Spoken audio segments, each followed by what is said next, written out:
Coming up on this weekend's edition of Week in Review. It does also exclude areas such as auto, which is calculated on the basis of the across-the-board 25% increase in auto tariffs to the U.S. Don Mlangeni-Nawa from the beginning of January. He has done nothing.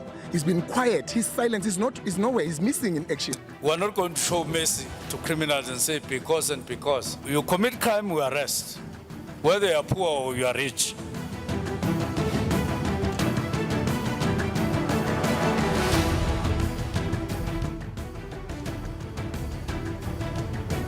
Well, there's lots to get through today. You're watching SABC News live from Johannesburg. This is the Week in Review. We take a look at your top stories, making headlines, and of course, getting South Africans talking. I'm your host, Lisa Wilson.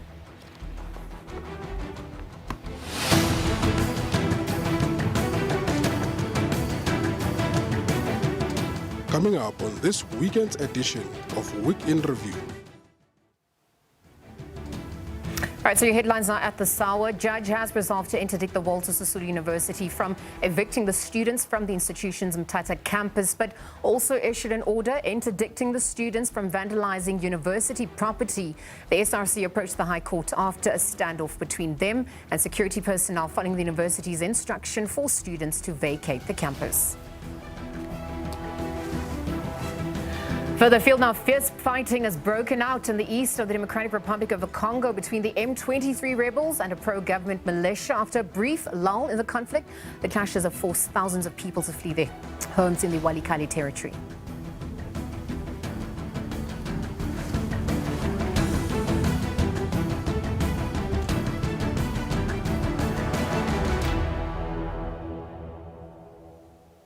And in sporting headlines, Orlando Pirates coach Jose Rivera has urged the Bucks faithfuls to come and support the team in the CAF Champions League first leg semi-final match against Egyptian club Pyramids FC. Rivera says he's expecting different playing conditions at the F&B Stadium tomorrow as compared to their regular home ground at Orlando Stadium. All right, on the back of those headlines, let's take a look now at our top story for this hour. Just starting further afield now, fierce fighting has broken out in the east of the Democratic Republic of the Congo between the M23 rebels and a pro-government militia after a brief lull in the conflict. Now, the clashes have forced thousands of people to flee their homes in the Walikale territory. The United States has called for an end to the fighting. For more, we're going to be bringing in SABC News international editor Sophie Mokoena. Sophie, good afternoon. Thank you for joining us at this hour as we are monitoring developments. Perhaps you could speak to what is transpiring. There are reports that former DRC President Joseph Kabila has returned to the rebel-controlled eastern city of Goma. Is there any truth to this as we're speaking? Yes, we got the reports that he has returned to Goma.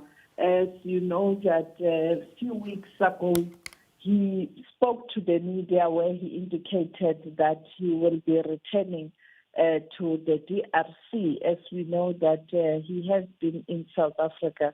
He was studying and he decided to pause his studies and go back to the DRC, where he indicated that he will be supporting ordinary Congolese in terms of starting a process to discuss the current situation in the DRC, where he indicated that he would also want to participate in the homegrown solution, not necessarily depending on the regional intervention. As we saw some few weeks ago, SADC and EAC appointing a team that will look into this. And you know, what surprised me is that much as there were talks that the former South African president, Kgalema Motlanthe, will be part of that team, apparently the process to engage him was not properly done. And it is for that reason, during that first meeting of this team, we didn't see him participating. And therefore, on the other hand, you see Congolese themselves saying that nothing about us without us, and therefore calling for a homegrown process where they can all, as Congolese, participate. And it was for that reason former President Kabila was expected to go to Goma, and the reports now that he is in Goma. We tried to get hold of M23 and his people to really verify how long he is going to be in Goma. But we are still struggling to get confirmation in terms of how long he will be in the DRC. As you know, that the situation in DRC is very fluid. Well, Sophie, thank you for that, because we're obviously trying to also look at what would have prompted this move. But in relation to the bigger region at large, how would you say SADC is progressing in terms of peace within the region at large as well? SADC is working hard to find a solution with the East Africa community, these two regions. As you know, that DRC is a member of SADC and also EAC, and we know that the meeting of heads of state and government took a decision that Summit DRC will pull out of the region. There were agreements made, including rehabilitation of the Goma airport and an agreement that South Africa will take all its military capability out of the DRC when they are returning back to South Africa.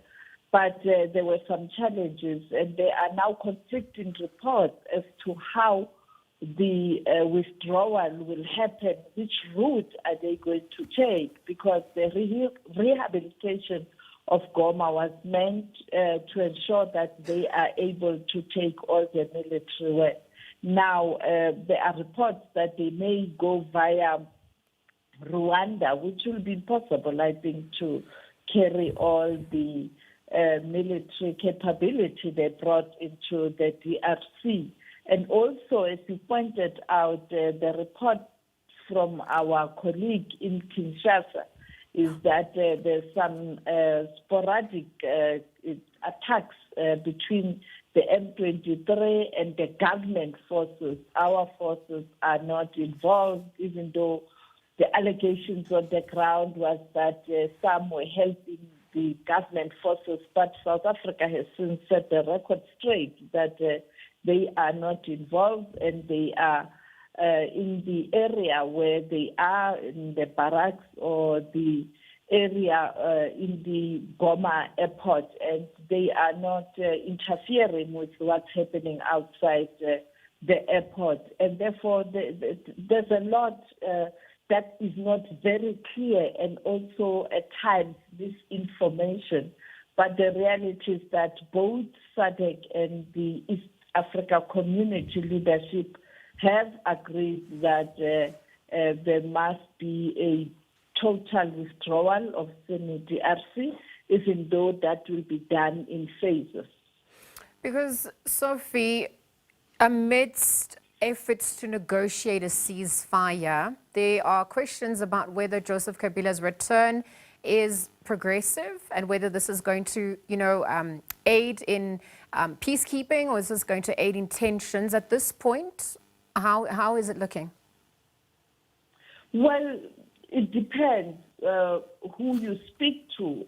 Clearly, the government of Kinshasa under Felix Tshisekedi will have reservations in terms of President Kabila. But at the end of the day, he's a former head of state of the DRC. He belongs to the DRC. And therefore, that's what it is. And secondly, when you speak to M23, they welcome his being in Goma or in the DRC and being part of the solution, homegrown solution. But as I pointed out, you'd recall that President Kabila supported President Tshisekedi during his first term. In fact, Tshisekedi wouldn't have been a president if Kabila's party didn't give him numbers to be able to be elected as the president of the DRC, and that support, because he didn't win elections at that time, but some sort of a coalition and a working together.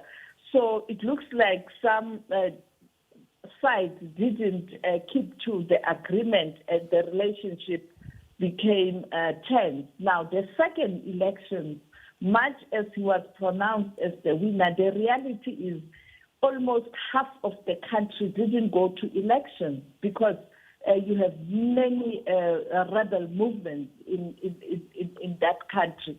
And in some areas, the Electoral Commission couldn't conduct elections. So this tension and this fluid situation in relation to peace in the DRC was bound to happen. And that is why people are saying, Congolese, some of them, that the best thing is for all the Congolese to come together and find a lasting solution using the constitution of the country that President Tshisekedi wanted to amend.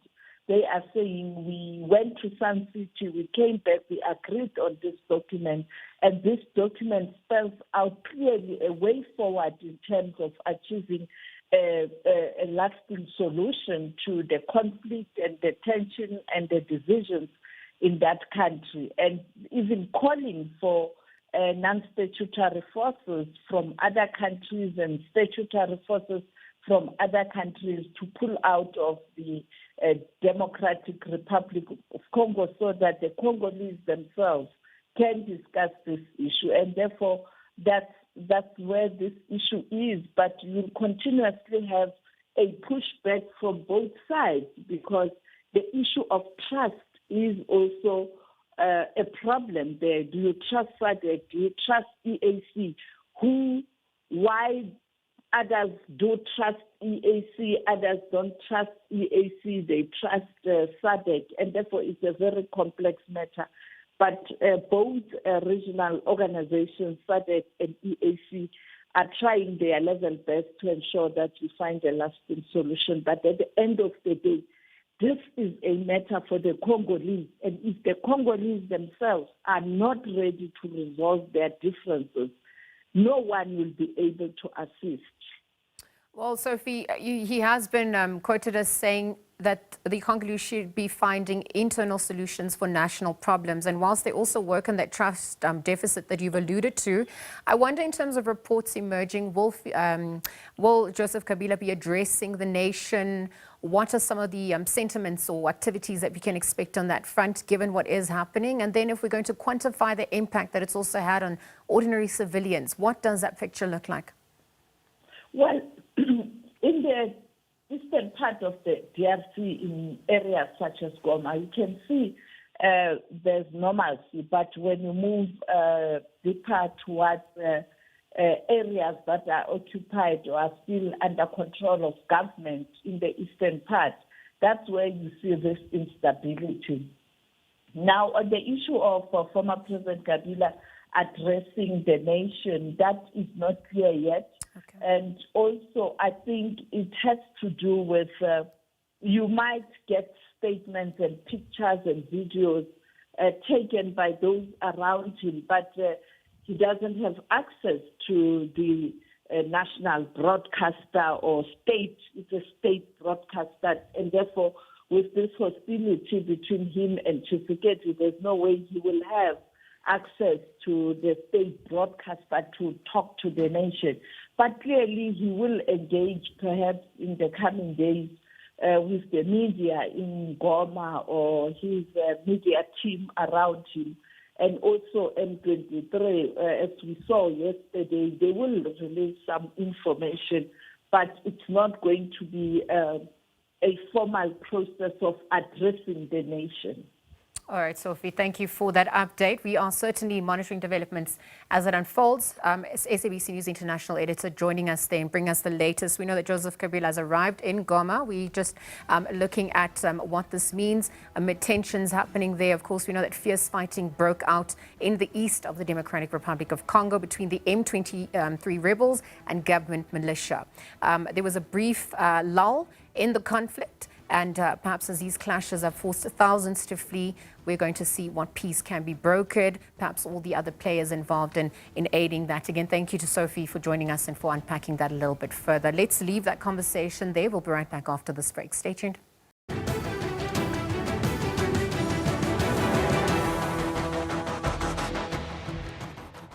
Welcome back. Let's continue with the weekend review now. Other news obviously making headlines for this weekend, the long weekend. In fact, faithful and hopeful pilgrims kicked off the subdued Easter season in the absence of Pope Francis. He is still recovering from double pneumonia. TV screens have been installed in St. Peter's Square.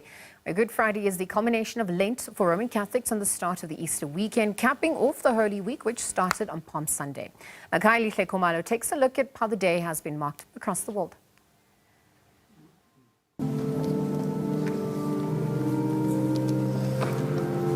The Vatican has kicked off its busiest holiday season with celebrations including Easter and the most important Christian holiday on Sunday. Most responsibilities have been delegated to senior cardinals as Pope Francis is still recovering. I read at some point that if he at any time wasn't feeling like he was able to serve to the church, he would be, willing to take a step down. But I mean, if he's still here, I guess he's feeling fine enough to be around. Yeah, I mean, it's a really exciting experience because we're from the U.S., so we were hoping to maybe have the experience with Pope Francis and whatnot, but, his health's priority, and it's still been an amazing experience. It still feels very spiritual. In Ukraine, Christian community, including Orthodox believers, marked the day as well. A Russian drone hits a bakery in northern Ukraine where Easter cakes were being prepared, killing one man. Meanwhile, in Jerusalem, people took part in a procession alongside the old city's Dolorosa, retracing what they believe is a route Jesus Christ took to his crucifixion. U.S. Ambassador in Israel, Mike Huckabee, visited the Western Wall, and his visit to Judaism's holiest prayer site took place on the last weekend of the Passover holiday. What an honor it is for me to come on behalf of the President of the United States, President Donald Trump, and to present a prayer that he handwrote, gave to me last Thursday at the White House, with the instruction that my first act as the ambassador would be to take his prayer, praying for the peace of Jerusalem, and to bring it to the wall, and to pray that there would in fact be peace in the land. In India, Christians participated in processions and offered prayers. It's a great day for all the Christians as we celebrate this day, and we thank God for the great gift of His Son to us. And through His sacrifice, we are made once again children of God. We have been brought again to reconcile with God. In the United Kingdom, British King Charles III attended the service in Durham Cathedral in England. Kylie Komalo, SABC News, Johannesburg.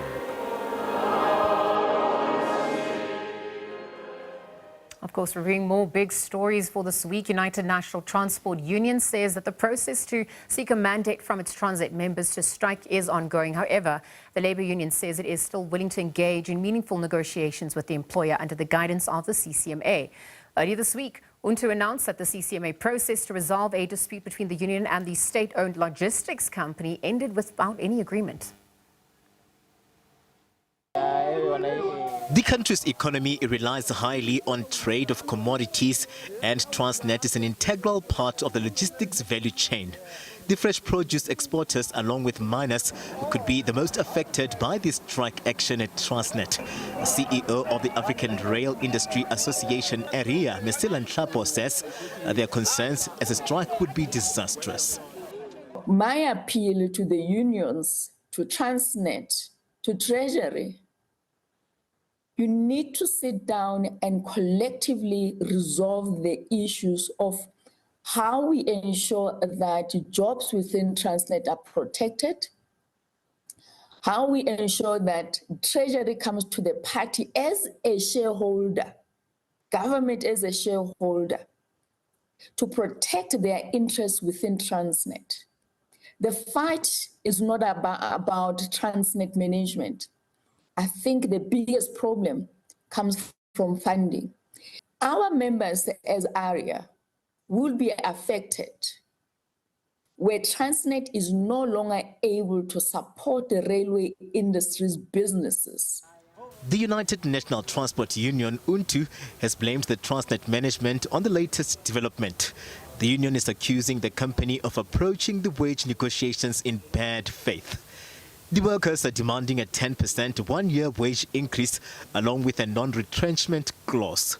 The union says as the entity gets unbundled, their members may find themselves compromised. We made several presentations, including maybe suggesting a longer wage agreement between labor and management to ensure stability.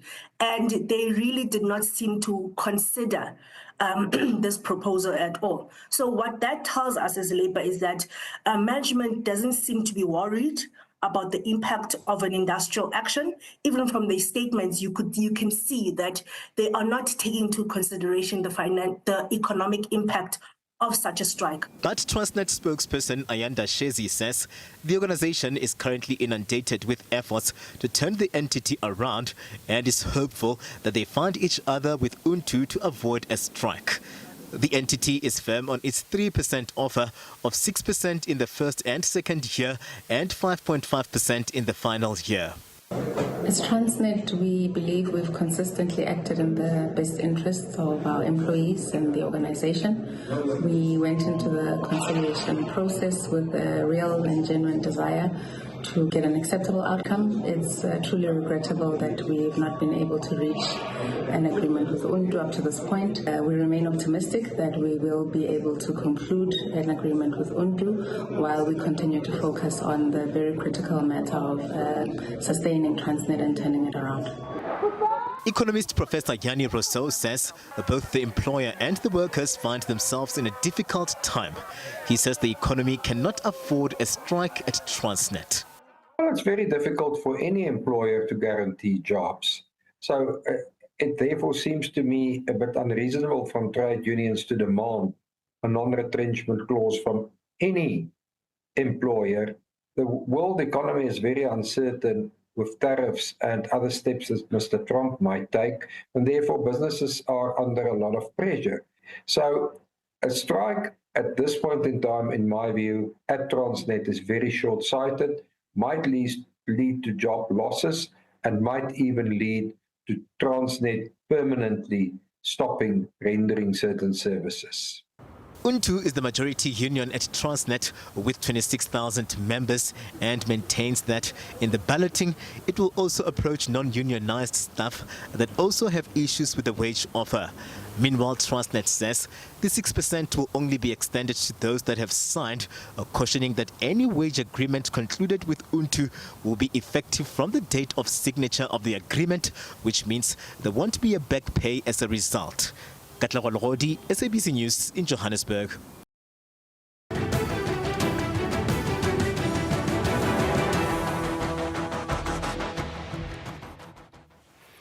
All right, welcome back. So we're going to continue this next story, of course, on a somber note, because we've seen messages of condolences and support continue to follow and pour in, rather, following the passing of South African veteran actor Don Mlangeni-Nawa. Nawa, who has graced our screens, portraying different roles in multiple television series and soapies, passed on Wednesday. This was at the age of 65. The legendary actor was popularly known for his role as Lakasha on Scootie's Nice, and he also formed part of the cast of multiple South African TV series, including Ubambo Lwami, Isidingo, Shaga Ilembe, and of course, Losing Lerato, that film that also showcase. So to chat a little bit more about this legendary actor, we're going to be joined in studio by well-known actor Jack Devnaran, as well as actress Khomotso Christopher. I dare say good afternoon to the both of you. We're sitting here, we're celebrating life, but we're also mourning the loss of an icon. I wonder, Jack, let me start with you, how you're grappling with this news, and what does this mean for our industry at large as we're speaking? We continue to lose our legends, our leaders, our mentors, our elders. And I'm left with an abiding sense of disappointment that despite our efforts, we still have not built in a safety net to protect their rights, to protect the interests, to protect the legacy that they have built over 30, 40 years it's just gone, like water flowing through a sieve. There's nothing to protect them and to give them the social protection that they need and that should become part of whatever they should bequeath to their families. Their own estate, their own children, their descendants will earn nothing. And that is, for me, the ultimate betrayal. Yeah. I mean, where, some of the view that our government's also really good at condolences, but we do not celebrate our people when they are alive, especially the impact that they've had on all of us growing up. I mean, this is what we were, growing up on. Khomotso, what about you? How did you receive the news? What's going through you as well? Exactly. Every time we lose a legend, every time we lose someone who has made such an impact in our industry, who's raised some of us as upcoming artists, that's exactly the feeling we have, as Jack expresses. For me, first of all, condolences to his family, the Nawa Mlangeni family, his family in the audience, his family, whose family. It's a huge loss for us. And it's always sad that, as you're saying, it's time to talk about a legend and the impact when someone passes. And, legacy could be artistic, which we know. He's left a raft of work. That will never die. But we have to keep fighting for legacy, that sustainable legacy, especially for family. And that becomes the issue of our rights as actors. And it's really about time that we stop doing what we do, which is very popular and populist, where when someone passes, we celebrate them, we talk about how we need to change. But ultimately, nothing will change until we regulate our industry. Yeah. And that's all we can ever say. For every time we lose an artist is to say, their legacy will always live on. Their work is impeccable. Bab Nawa, we used to call him Sugar on Isidingo. Sugar as in sugar, sweet sugar. His legacy will always live on, but we would love to say, whenever we lose an artist, may it bring us closer to the rights and the royalty aspect rights of artists. And that becomes pertinent now so more than ever with the modes of consumption changing, right? Yeah. So, we need to really get the regulation speeded up. But I think just before we get back into those conversations, you both had the honor of working with him. I grew up watching him. Yeah. So I'm going to go back to Zeb. Matabane days. Tell us a little bit more about Rajesh Kumar and Zeb. I was actually just watching footage now on the monitors with Don carrying that pick handle and wielding it like a real cultural weapon. And I'm reminded of one of the most popular stories that came out of Isidingo was when Zeb decided to take a second wife. Oh, yes. And Ma Aggie arrived with her shambok. Do you remember? That was legend. That was legend. And it became such a talking point for South African audiences because Don portrayed the character of a man rooted in his cultural rights within his patriarchy as well. Yes.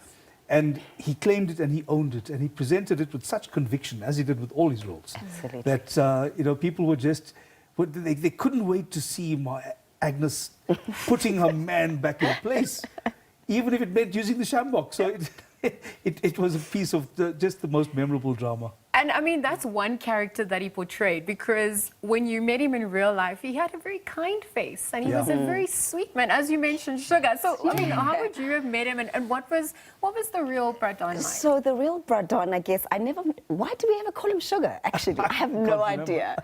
But when I met him, I was an up-and-coming actress on Isidingo, and I was like, oh my God, the Bradon. Yeah. And ultimately, it's what I've learned, and I learned from a lot of iconic and our veteran actors, is ultimately it's about the craft. It's not about the fame. And so ultimately, I met a true artist, a composite professional who was just human, his humility. And I learned from people like him to say, it doesn't matter how famous you get, which he was, doesn't matter how high you are in terms of your status as a veteran actor, you're always very human. He always had jokes. That person, you needed to be so ready on set because he would always make you corpse. And so he had jokes for days. He was a storyteller on and off set. And so we always knew that you get on set with him in the middle of a serious scene. Let me tell you, he was a very kind-hearted and a very jocular person. He loved jokes all the time. Yeah. No, he definitely had that demeanor. And I wonder if we're looking at some of the challenges that he would have faced as well. Are you privy to having witnessed some of that? If we're just looking at his professional career, Jack, you obviously mentioned now the aspect of royalties and perhaps the state of our industry, and that is not obviously going to impact the family that remains. But any of those challenges as a man that he was vulnerable enough to share as you grew alongside him? You know, there were conflicts also on that production.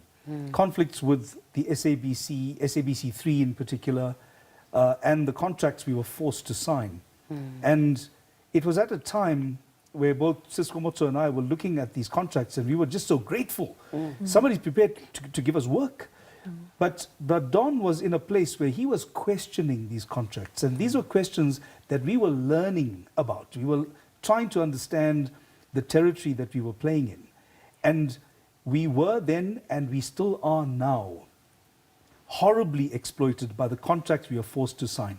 You're talking about a contract that was drafted in 1997 that never kept track of time and technology, social media, brand placement, promotions, PR. None of that has been revised in the SABC contract. And yes, from Saga's side, we have continually asked the SABC, please can we meet to revise your 1997 contract. Now, Don was questioning those things, particularly brand placement. Yes. And he was met with such an intransigence, a refusal to engage by the production company and by the broadcaster, that it actually led to a catastrophic breakdown in the working relationship. Would you say that was something that he was honest and open to you about as well, Khomotso, perhaps also as an upcoming actress? And how did he also better equip you then, you know, to withstand these pressures and factors? So one thing about Don is that he was very, he spoke his mind. He was very fearless at whatever cost. And so I would say in observing him and how he would approach some of these conversations as actors on a certain production and various other productions. He was very vocal about the rights of actors. He was very vocal about the changing industry that is not moving with the times in terms of contractual laws. And so he was very fearless as a man. And so for me, as an artist, I really learned that as artists, we need to keep speaking up. We need to speak out. It does come as a detriment for a lot of artists. I'm not speaking particularly about him in particular, but it affects all of us. But he was very fearless. And that's really what I took on from some of the fights we would have and conversations we had. I got to work with him on Legacy, and this was many, many years after Isidingo, and yet the industry has not changed, our contracts have not changed. And he never stopped speaking out. He never stopped going back to his community and making sure that whatever he did and he could, also uplifting up-and-coming artists. And that's something that we take for granted, is that as much as we have struggles as artists, we have people like Don. We lost recently Michelle Bourtis. We lost recently Bob Darlington. These are people who said, even as we struggle on the daily, our daily lives as working artists who seem to be okay because we're on screen, we never forget to go back and give back. And that was Don, and that's the legacy that I would say he leaves. And for some of us who grew under his wing, we take that on as we go forward to say, we keep fighting for our rights. It's not easy to fight even financially, but wherever we can, never forget to say, send the lift down. And Don did that in whichever way he could, even within his own artistic struggles that we all can recognize and speak to. He's handed over the baton, and so is there any strides that have been taken? If you're looking at engagement with government at large, where are they in terms of this fight that you've now spoken about, that you know isn't changing with the times? How do you think now we can all take up that baton and continue with the legacy? People are taking it up in different ways.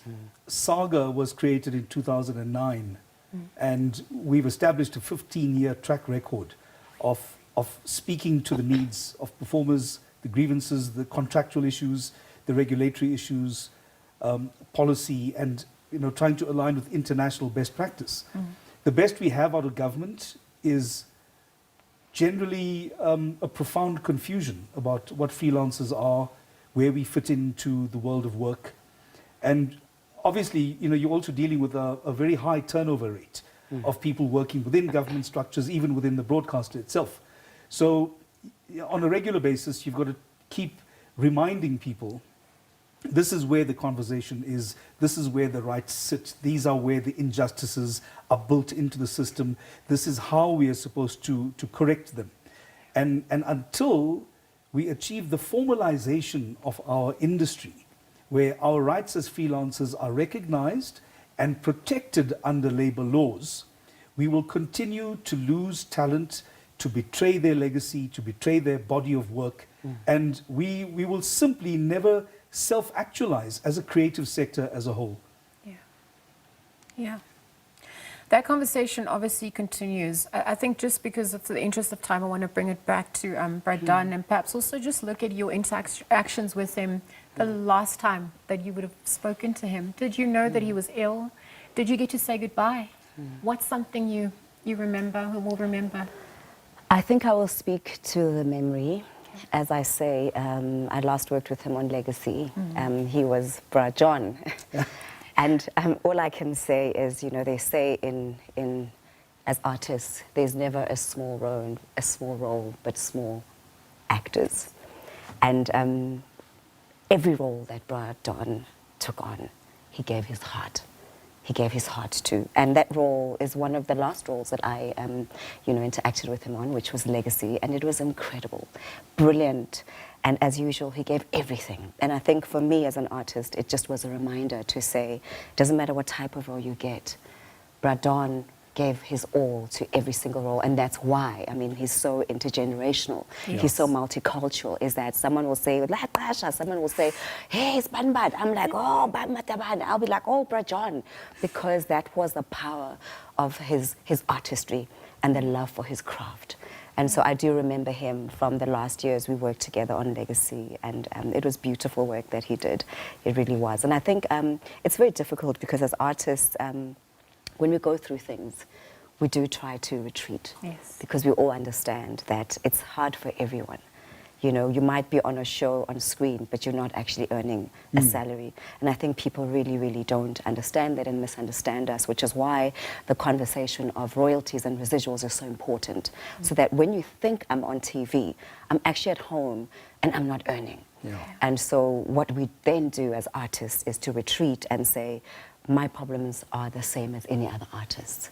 And so Brad Don, the last time I worked with him was on Legacy, and he went on to the estate, and so he's got work that he did even well after I worked with him. And we're so grateful that we have stories, some stories that make sure that we have intergenerational stories. And I think his legacy is exactly that, is that many of us grew up with him from the 80s and the 90s, but we've got kids all the way up until 2024. The raft of work and the impact he has in the industry is everyone has some way in which Brad Don touched them in various storylines and shows across generations, which is really something that's a huge legacy. He gave us his heart. He did. Yeah. And for you, Jack?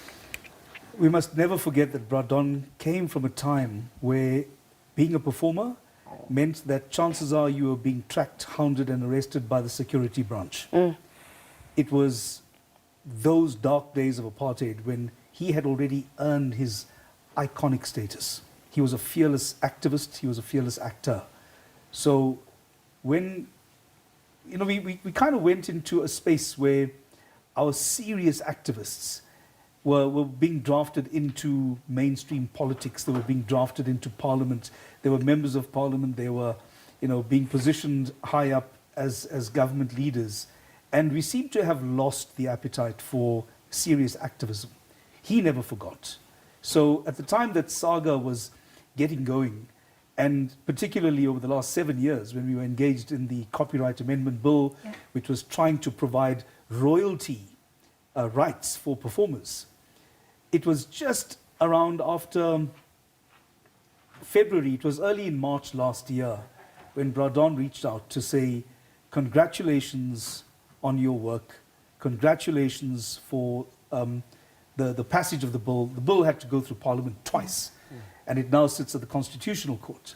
And I realized that the reason he felt that he needed to say that to me is because he saw in me an activist that perhaps he once was. And I realized the importance of picking up the baton then, and I refused to let him down. He didn't need to continue fighting. His fight was done. But if we haven't changed anything yet, then what have we won? If we haven't found the transformation in our sector that all the other industries have found, then what have we won? If we haven't pulled in the constitutional rights that we are so proud of, if we haven't inserted them into the creative sector, what have we won? So it is our duty as actors and as activists to stand up and to remember people like Bradon and as Komotso was saying, you know, Michelle Bottas, Darlington Michaels, and so many others. We cannot afford to let them down. If we want a transformed industry, then stand up. We stand on the shoulders of giants. Indeed. I'm out of time, but I want to thank you both for making time to come and chat. Just perhaps paying homage, of course, to the late Bradon. Sincere condolences to you, to the friends, family at large. We're going to leave that conversation there for now. Jack Devnaran, as well as Komotso Christopher, joining us to pay, and reflect on the life and times of Bradon Mlangeni-Nawa. Of course, he passed away on Wednesday. Tributes continue to pour in, and we'll continue to reflect his life and times here on the SABC. Let's leave that there. We'll be right back after the Stay tuned.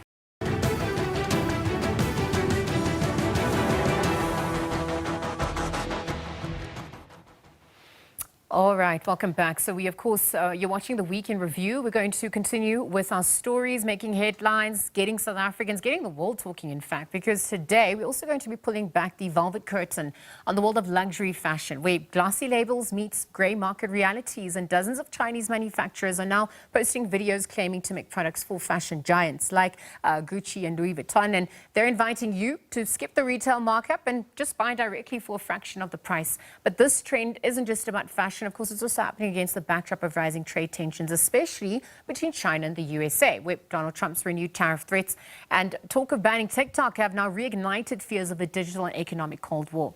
Could this wave of factory direct selling be China's subtle counterpunch, a way to bypass Western middlemen, build loyalty with global consumers, undermine the pricing power of legacy brands? Today, we're going to be in discussion, unpacking all of this.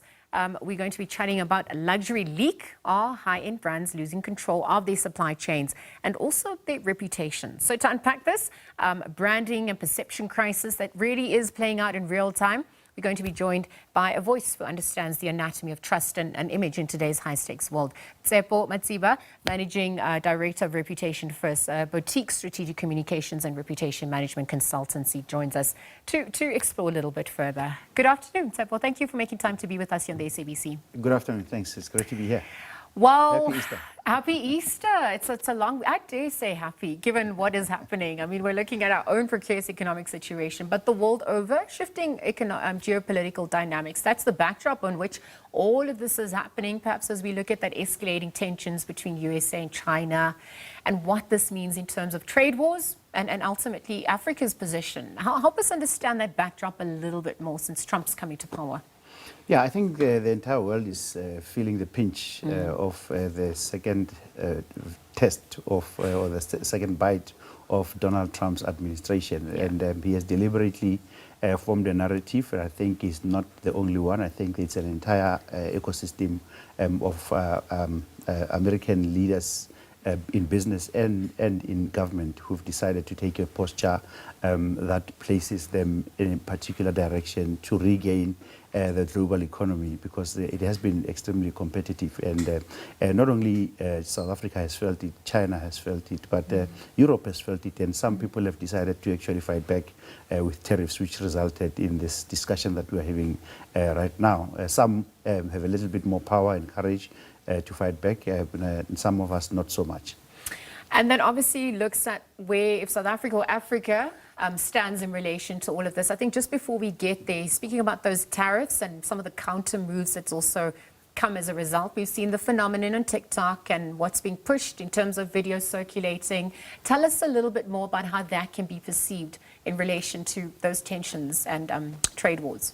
Yeah, so remember, brands are built on trust, Yes. irrespective of whether they are luxury brands or not. Luxury brands are actually built also on exclusivity and scarcity. And what China has done with this TikTok discussion, even though it may not be the official Chinese position of the Republic of China, the People's Republic of China, but the narrative that TikTok has from China have created is to actually create a veil and open up a dialogue about authenticity and what the promise that we are given, that things are actually created exclusively in a very sophisticated environment, perhaps in Italy and parts of Europe, when they're actually produced en masse in China. While that may, irrespective of whether it's true or not, the reality is that it creates doubt in the customer's mind, and the lack of responsiveness and speed by those luxury brands, especially American brands, especially European brands, creates really a posture that creates questions in the consumer's mind. And right now, what may have been an investment in a luxury bag might just be something that was produced for a couple of hundreds of rands. Yes, and perhaps that's now going to cut out that middleman, and you know, there are videos urging people to then go directly to the source. But I wonder if we're looking at this world of change, because we're seeing nationalization and protectionism coming through. This is perhaps counter to the narrative that preceded it of multilateralism. What then does this mean for Africa? What does this then also mean for other players along the value chain? The nice thing about this is that, you know, digital has democratized information and trade. So we can trade and promote across borders without big budgets. And it means for Africa, there's an opportunity to start showcasing our own authentic products and working perhaps with markets like China to mass produce so that we can get as many of our products to global markets as quickly as possible, because the logistics and supply chain system in China is somewhat functional. It works. So with digital, we have an opportunity, I think, to really participate. But we may also have an opportunity to reduce an obsession with what may be called luxury brands. If you walk in North Street, what used to be called North Street in the city of Johannesburg, so many people walk around with a Gucci product. Sometimes a Gucci product that's more expensive than the home they live in.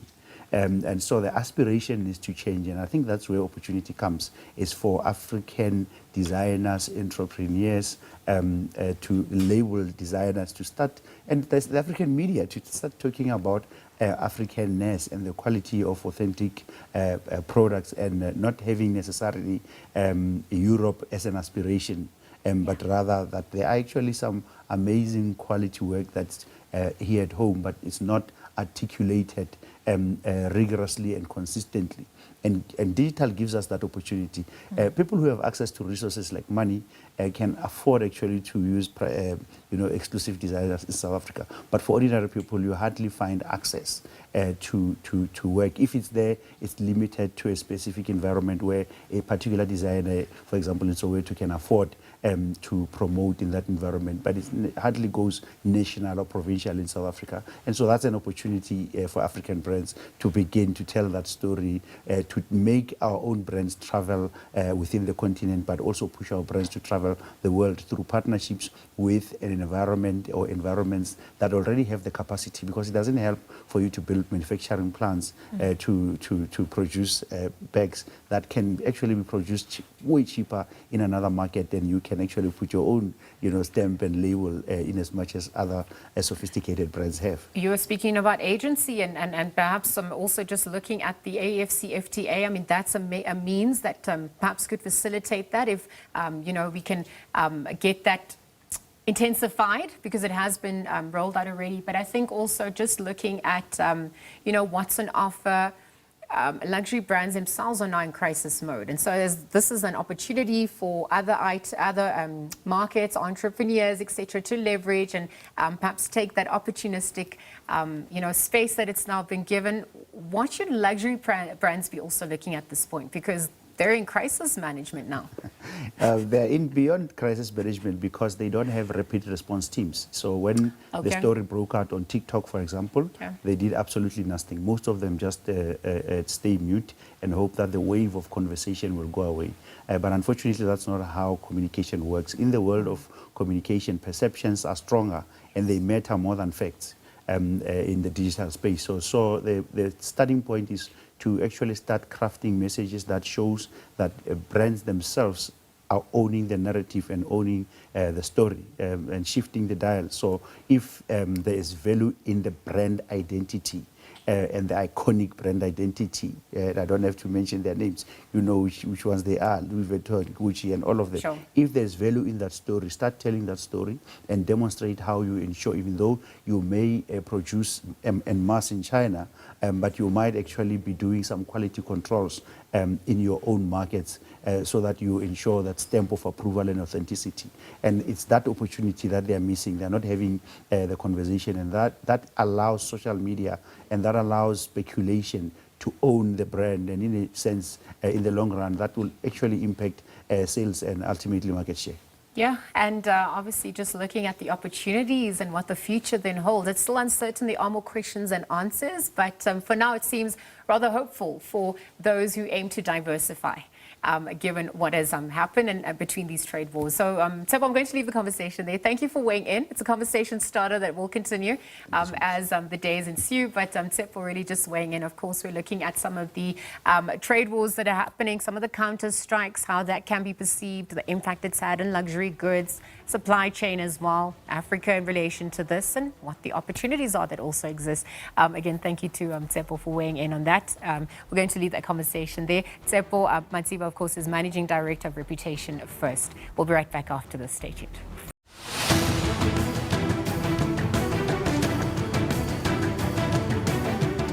Coming up on this weekend's edition of Week in Review. It does also exclude areas such as auto, which is calculated on the basis of the across-the-board 25% increase in auto tariffs to the U.S. Don Mlangeni-Nawa from the beginning of January. He has done nothing. He's been quiet. His silence is nowhere. He's missing in action. We are not going to show mercy to criminals and say because and because. You commit crime, we arrest. Whether you are poor or you are rich.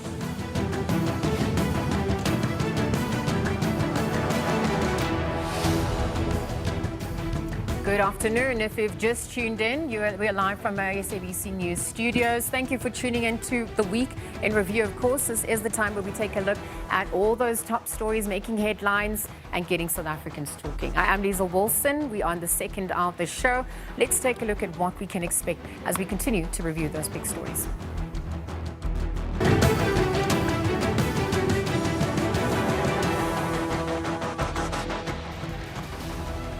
Well, we're going to kickstart off with some headlines at this hour. The faithful and pilgrims, they kicked off a subdued Easter season in the absence of Pope Francis. He is still recovering from double pneumonia.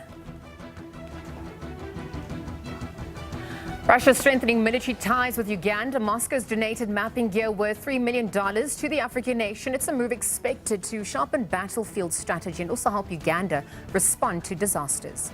All right, good afternoon. On the back of those headlines now, as we kickstart the second hour of the show, we take a look at another important story that made headlines this week. The reopened inquest into the death of Chief Albert Lutuli, Nobel Peace Prize laureate, anti-apartheid icon, and former ANC president, who has now that, of course, has now started at the Pietermaritzburg High Court. The official version of the events back in 1967 claimed that Lutuli was killed in a tragic train accident, but his family and many South Africans never accepted that explanation.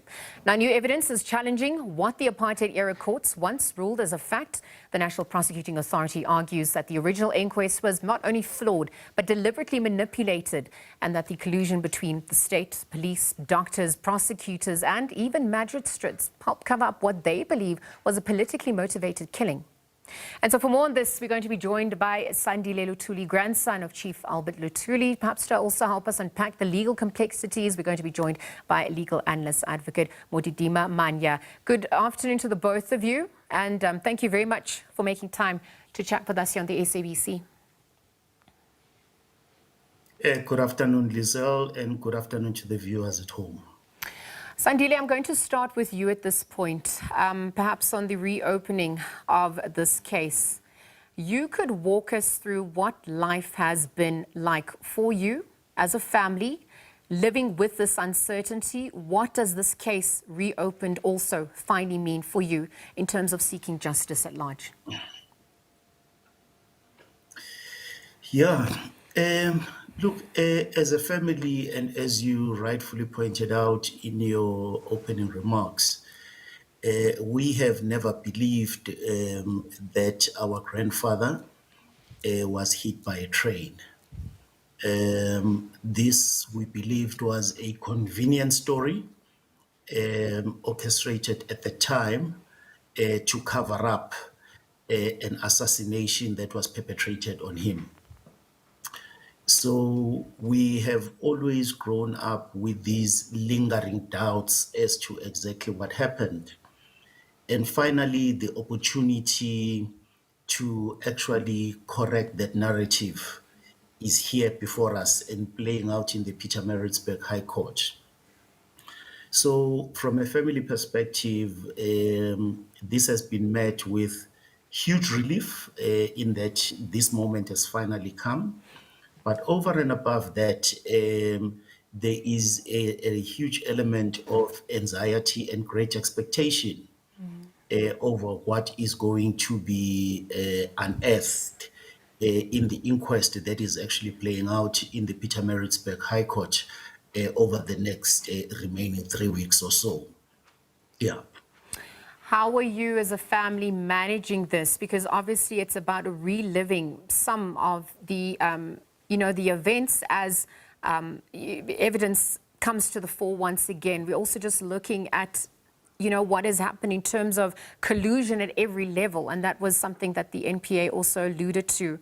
Because when we look at what justice then actually means for your family, particularly for, his surviving daughters, Dr. Albertina Lutuli, who's 93 years old, and also Ambassador Tandega Lutuli Gabashe, who's 90. Help us understand that from your family's perspective. Lizelle, it's a highly emotional period that we are going through. Going back to the events and a recollection for some of the people that you mentioned is as vivid as if these events took place only last week. We heard a first-hand account from one of the witnesses that not only saw him leave the house in the morning on the 21st of July, but was also present in hospital watching an unattended Chief Lutuli, to quote, eventually slip away. And those are moments that speak to medical negligence that was actually taking place and playing out at the time. So it is a highly emotional time that we are going through as a family. But as I indicated as well, that also relieved, because we also get to tell our side of the story about the man that we knew, and the men that we lived with on a day-to-day basis. Yes, and perhaps for those who aren't privy to what that experience and privilege was like, perhaps you could echo some of those sentiments that had been reflected in your family. Perhaps also leading up to this moment, I do believe Advocate Modidima is standing by on the line, but just on that point of, what he was like as a soul, help us recapture some of those sentiments. Look, there are different aspects of our grandfather that that many people will speak about. There is the political persona that is very well known and very well documented. There is the chief of the Amakolwa tribe of Groudville, where he presided over. There is the father, the husband, the family man, whom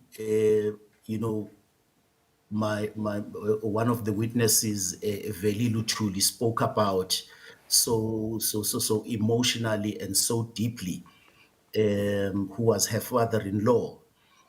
There is the church, deeply devout Christian, and those Christian principles, deep-seated Christian principles, inform his leadership style even at a political level. So all of these various aspects of his life are actually playing out in this inquest, as we have heard in the last week and will continue to hear over the next 3 weeks as well. Yes, absolutely. Sandile, thank you for sharing those, remarks as well. We're going to continue the conversation. I just want to also welcome Advocate Modidima to this chat. I believe you are joining us via telephone. So if you can hear me, Advocate Manya, thank you very much for making time as well. We have spoken to Sandile. We've spoken about what the reopening of this inquest and case really means for him, for his family. It's also going to extend into the broader conversation about accountability and truth and justice for our country. Before we delve in further there, we can just look at, the process at hand to date. The NPA having gone as far as to suggest that there was collusion at every level, and this was during the original Lutuli inquest. So perhaps from that legal perspective, you can help us understand how significant it is then to prove or disprove this, especially so many years later. What does, all these decades in between mean for the case? Yes, good afternoon, and good afternoon to your viewers. This is quite disturbing because we're taking almost 50 years since the demise of Lutuli. But we also have 30 years since the dawn of democracy that this matter has not been investigated. Now, as you would understand, and I think this matter brings to the fore what I think some of us have been saying, that the behavior of apartheid government and its operatives must be treated as crimes against humanity. It goes beyond just naming people, murdering people, detaining people, but these were gross human rights violations. And in addition to the violations, the National Party government did not make a full disclosure and take full responsibility, including for the cover-ups. I mean, it is illogical, just using the lowest common sense standard, to think that Chief Lutuli could have died in a collision, where could have been injured in a collision with a goods train. I mean, you would understand if you were hit by a goods train, you would have just been shredded into pieces. Yeah. So it's clear that it was a complete cover-up. It's clear that the magistrate who presided over this matter was a bigoted apartheid agent who was given instructions to come up with an outcome. So the inquest itself was a fluke, the one that found that he had been in collision with a goods train. And as it stands, then justice delayed is justice denied. Because I also want to look at, other cases that have set, the precedents for what's unfolding this time around as well in relation to this, inquest that had been reopened. I'm looking at the Ahmed Timol case that set a precedent when its original inquest verdict was overturned. There are concerns about that as well. And so as we look at what is transpiring, evidence that's also coming to the fore, perhaps the time that has lapsed, do you think that the Lutuli Mlangeni inquest could also follow the same path based on what we've seen so far? Yes, and basically, these are just the tip of an iceberg. I mean, we still have to get a clear answer on the death of Chris Hani and many other people, Yeah. Now, the point I think one has to make is that, unfortunately, we seem to have been duped into an arrangement with the Nationalist Party government that has never been honest with us, but we seem to have been fairly incompetent in pursuing those that the Truth and Reconciliation Commission did not give amnesty. Because I think there's been some bickering about whether these people should be prosecuted and whether we should follow up on the cases where people have not made a full disclosure. And this particular case, the Timor one, and many others. I mean, there are many other people who the apartheid government has not really given us account of what really transpired. But we know for a fact that the apartheid government was brutal, it was lethal. We know what voter Basson did.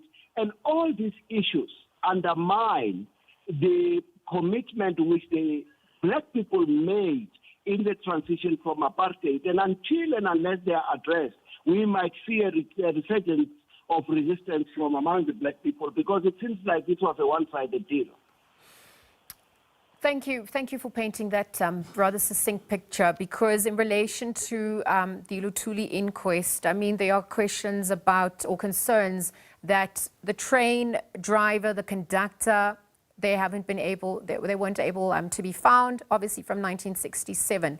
But even if we look at the other case that's come to the fore, given the time that's passed in relation to Mlange's assassination, when we look at evidence and what is permissible, the type of evidence that also still holds legal weight, help us understand how that comes to the fore during this reopened inquest.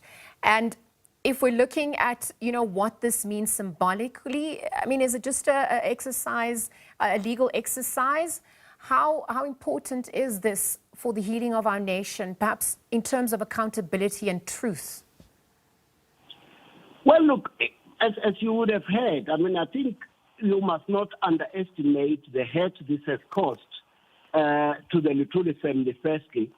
And I think the ANC itself, Lutuli was president of the ANC, is still in pain about the death of Lutuli and many other people. So it's just not a symbolic issue. This is a serious matter. But I think more importantly, we have seen in the COSAS 4 matter that these type of issues are now treated as crimes against humanity.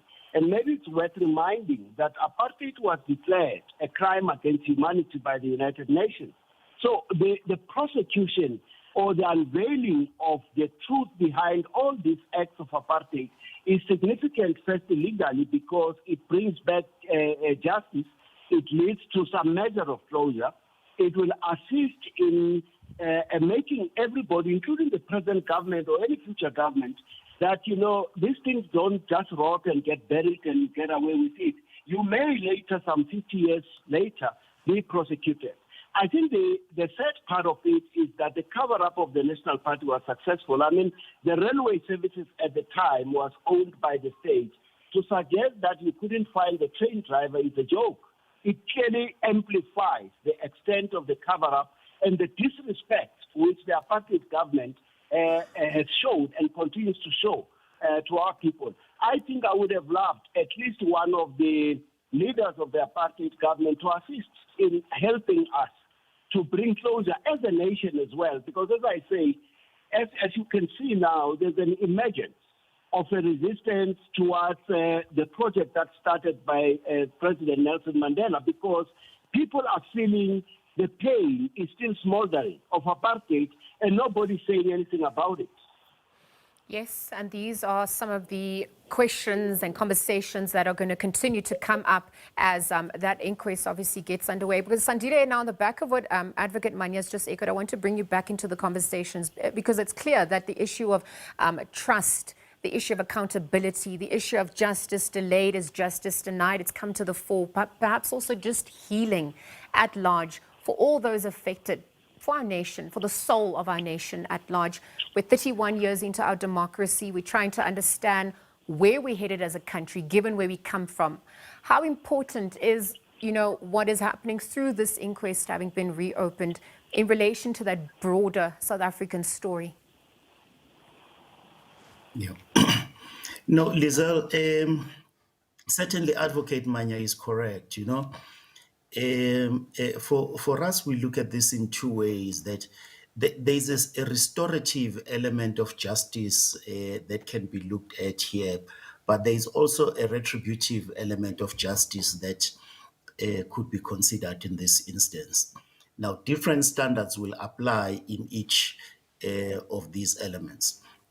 But more importantly, on the question of accountability, what you see coming through the inquest is this collusion between people in parastatals, being the South African Railway at the time, the district surgeon representing the Department of Health, the magistrate representing the Department of Justice at the time.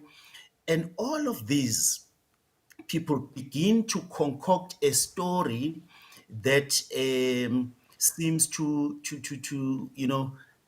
have been sold to the South African and broader international community about how Lutuli died. Now, what this actually points out, insofar as the architecture of our government is concerned, is that there needs to be checks and balances at every point in time. Otherwise, when you don't have that, accountability suffers. Accountability gets sacrificed in the process. And this is what we see going back to 1967, where a magistrate can effectively prejudge an outcome of an inquest even before it starts. And that just gets accepted by the Department of Justice at the time. Now, in a democratic era, these are things that we must guard against to protect this democracy. If it contributes towards strengthening the architecture and ensuring that there's accountabilities in the system, we would have gone a long way towards strengthening our democracy as a country. Yes, thank you, Sandile, for those remarks as well. I just want to wrap up this conversation and head back to Advocate Manya, if you can hear us. On the back of what Sandile's just echoed on the issue of justice, we're looking at restorative versus retributive justice. And I think if we're also going to look at what has transpired from the original inquest, if the court does find that the original verdict was wrong, what does this then mean for the justice system at large? Can it also lead to real consequences even now? Well, firstly, we must accept that the Justice Department and the justice system under apartheid was as discredited as apartheid. In fact, I think Sandile is being a bit modest. This was not just collusion, this was deliberate. I mean, the decisions to make up concoct this whole story comes from the political leadership of the time. I would be surprised if the Minister of Justice was innocent, the Minister of Police was innocent, the Prime Minister was innocent, and the President was innocent. But be that as it may, this, and as he correctly points out, the very basis of democracy is to avoid this extreme abuse of power. And we should not be deluded into believing that this cannot happen in a democracy. In as much as we have a good constitution, which now enables us today, 57 years later, to reopen an inquest and interrogate the findings, we must be careful that as society we must still stand up to ensure that the constitution, our constitution, becomes a living document. There's no doubt that there will be very little accountability, because I think the architects and the critical participants in this rotten project are no more. We will probably find one or two who's still there, but even if we find one person, it be the driver or the district surgeon or the magistrate, if he's still alive, I would expect that he must be brought to trial, because even under apartheid, perjury, which is making a false statement, was a crime. So he should still be charged with that, in addition to any other thing that arises out of the inquest. Yes, well, we are obviously watching with bated breath. Thank you to you, Advocate Manya, for joining us. Thank you to Sandile Lutuli for joining us. We're obviously just looking at, the developments since the inquest into the death of the late Chief Albert Lutuli got underway, of course, also into the murder of Griffiths Mlenge. We're monitoring those developments. We're looking at what this broader conversation is going to mean for South Africa 31 years into our democracy, so that justice can ensue and, of course, healing can also be restored to the families and the nation at large. Again, thank you to both of them for weighing in. Let's leave that conversation there. Upon our return, we continue with more news. You're watching the Weekend Review.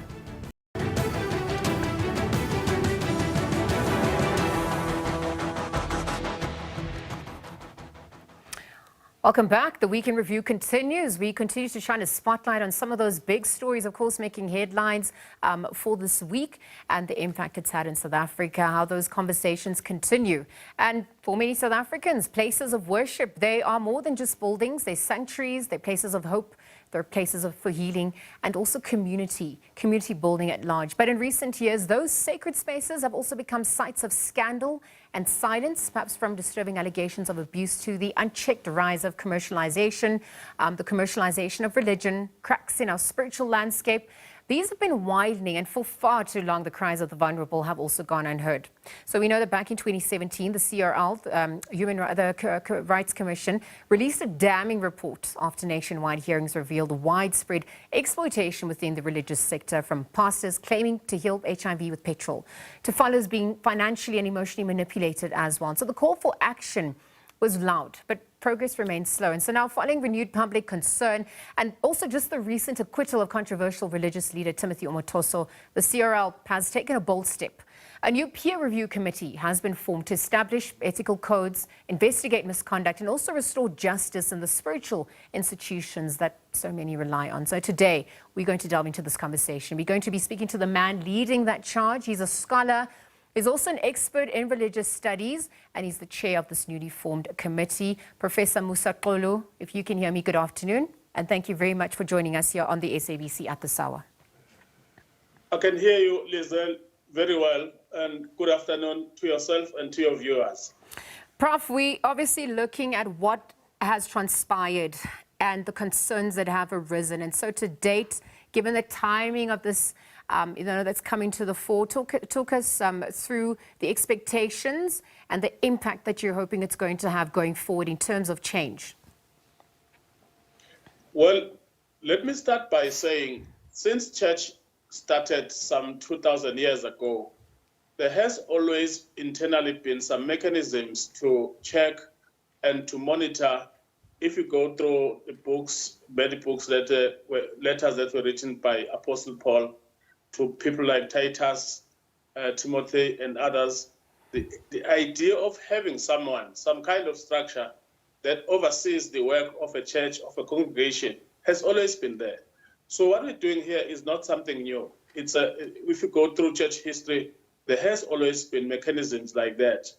However, with the formation of denominations, especially after the first breaking away of the Eastern Church in the year 1025, AD, and then with the Martin Luther Reformation in 1517, there has been denominations, and while they have internal mechanisms of monitoring and regulating, those mechanisms are not universal.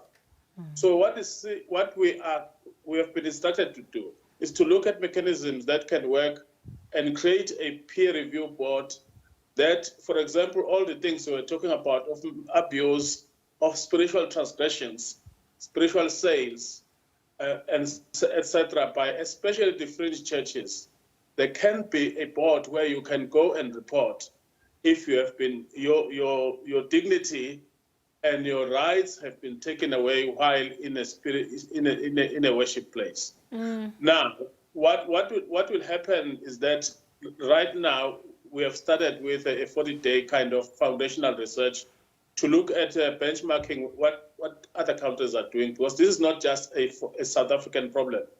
It is a problem that is happening around the world. We saw some 2 weeks ago, Japan had to close down a church that had become law unto itself.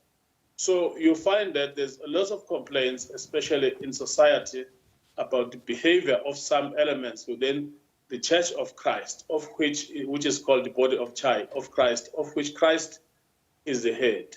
And Christ was very clear in terms of how, after he leaves earth, it was going to happen. For example, he said, he who believes shall have an everlasting life. We don't need all the drama to be saved. The drama is human-made. It's got nothing to do with serving Christ. So we're trying to look at that so that the sector itself can have this broader kind of peer review mechanism in terms of a board or council that people can go to. You know, when you report problems, in the church, the councils tend to club together and isolate you. And those problems usually get not solved. And there's no Prof, I actually want to come in there because, and thank you firstly for speaking to the mandate of this commission, the timing of it, given the incidences that have come to the fore, and perhaps even your role in this. And I want to pick up now on the point that you've just alluded to and delve deeper.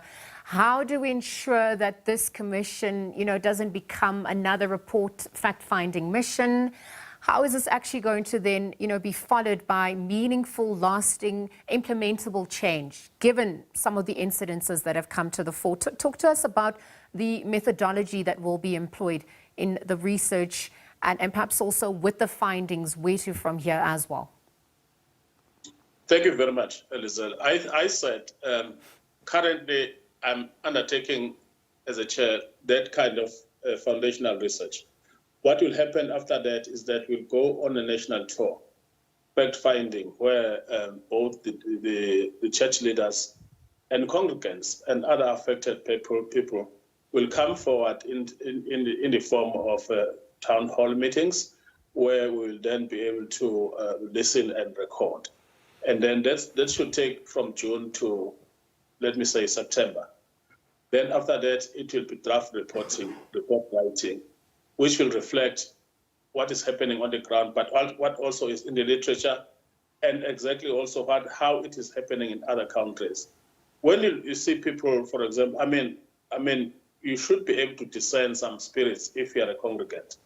God says the snake, when it comes to the relationship between the snake and humans, those are permanent enemies, eternal enemies. Then you go to this church, they say, if you want to be saved, you must eat a snake. Already there's a problem there. It can't be godly.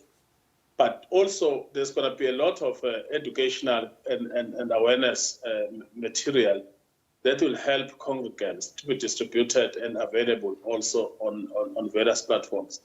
Will help congregants to understand the various spirits that are in operation in the atmosphere, so that they can be able to when they go to these churches, to see when they are being abused in the name of whichever God it is. Okay, because Prof. Musa, the interplay or the discussion really is looking at the power dynamics that ensue versus faith and perhaps what that means. When we're looking, at what abuse means, not everyone is able to self-identify and understand, what borders abuse and perhaps when they're also being exploited. Tell us a little bit more about dismantling some of those structures that pervade society practically. Well, the first problem is that most churches that we describe as fringe churches are not registered. And most pastors that are fringe pastors in these churches are usually one-person churches. So they report to themselves. There's no internal mechanisms to oversee the activities within the congregation. And then thirdly, you'll find that there's very little reference to the Bible, which is the foundational book of all of the Christian faith. And then, of course, they will talk about all of sorts of gods. We don't know which ones those are. Sometimes it becomes easy to blame the congregants for going to these churches, that they should be knowing that maybe there's a problem there. But also the mainline church does have its own internal problems, which are many, which we will look at in terms of accountability and in terms of, even internal mechanisms. They tend to club together and whenever there's a problem, they isolate whoever is complaining. And then practically, once the inputs have been made, we should be able to say, for example, there must be an accreditation system for pastors, especially so that, and it's not a new thing. If you go to a ministry school, there's always somebody who must write some kind of testimonial for you to say they know you and they have a history of you. You are like that, and give a profile and support. That will have to be formalized in all churches and in all congregations, so that ultimately people can know that if you go to a pastor, one, he is in the database, official database of all Christian ministries in South Africa. And secondly, we know what qualifications he has. I know some churches, they don't look for formal qualifications because it is spiritual. But they will have to motivate that at some stage. That no, we don't go for formal qualifications because it's a spiritual qualification. It's fine if they're like that. We are not saying we're coming here to subtract anything. We're simply coming here to add, so that while there is freedom of religion, there must also be limitations that freedom should not infringe the freedoms of the congregants and the dignity of the congregants, because they remain humans and they have rights. So there will have to be such an overarching structure ultimately. But for it to be effective, we may have to go to Parliament to ask for a legislation to that effect. It's not a regulating mechanism, but it's to make sure that the police can act. We saw in the Timothy Omotoso case how difficult sometimes it is to prosecute spiritual transgressions. But a board or council consisting of the men and women of the cloth could be able to discern and make a case against a pastor that is misbehaving. I mean, Prof, as we're speaking, we're seeing some disturbing images of what's transpired, that we have, visual archives and footage of congregants being made to eat grass, congregants being made to, drink petrol as well. And so those patterns are just some of the ways in which, there have been allegations of how this has been an abuse of power by those who've been entrusted to lead these people spiritually. But again, to your point, there are some who are criticizing this move and this commission because it's the age-old debate about freedom of expression versus the right to religion. And I wonder when some of the view that they feel the state is overstepping in that regard. Talk to us about how you would manage that debate or balance that or counter that argument. Well, it's a very healthy debate, I must say, but all our debates must be based on the scriptures, and they must make theological sense. And of course, they must be able we must be able to cite the scriptures whenever we raise those debates. And then, of course, they must also be doctrinal. So we must not just surround the debates with a lot of personal opinions, because, the religious sector is one of the most dangerous sectors when it comes to, for example, violence and potential, but potential violence. And, once they get into the gear of violence, we saw what happened in the Eastern Cape in Ngobo some 2 years ago with a certain church that had become law unto itself, preventing children from going to school, and ended up with a shootout with the police and everybody else, because they are convinced that they are right and everybody else is wrong. So that debate is healthy. I'm not expecting that we shall agree on everything when it comes to this. There will be people that see problems, but when we debate, I remember a debate that was held by, historically, Professor Martin Luther against somebody else in a church town, in a town hall. Eventually, Martin Luther was able to bang the table and say, "Here I stand." So they must be able to come with debates that are based on the scriptures, that are based on what has happened in church history, and that may also add value to what we are doing. All but right. What we are doing, yes. Because, Prof, and I want to wrap up this conversation really then by just looking at the way forward, because obviously now as the methodology and the processes ensues, I wonder if we could then look at what success is going to look like for this commission. But even if we benchmark it against some of the international best practices as well, even just examples that have been employed in certain contexts around the world in other countries, what's been unearthed on that front? What message then would you like to relay to the most vulnerable communities as they tune in and listen and try to understand the implications of the Commission and its work?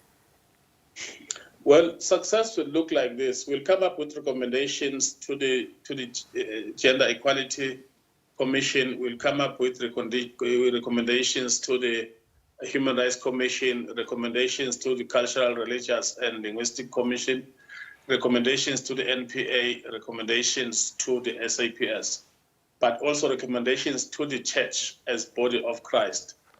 We have had lots of support from many bishops and archbishops around the country and other forms of leaders, of church leaders, because they can see the problem and they have committed to working with us.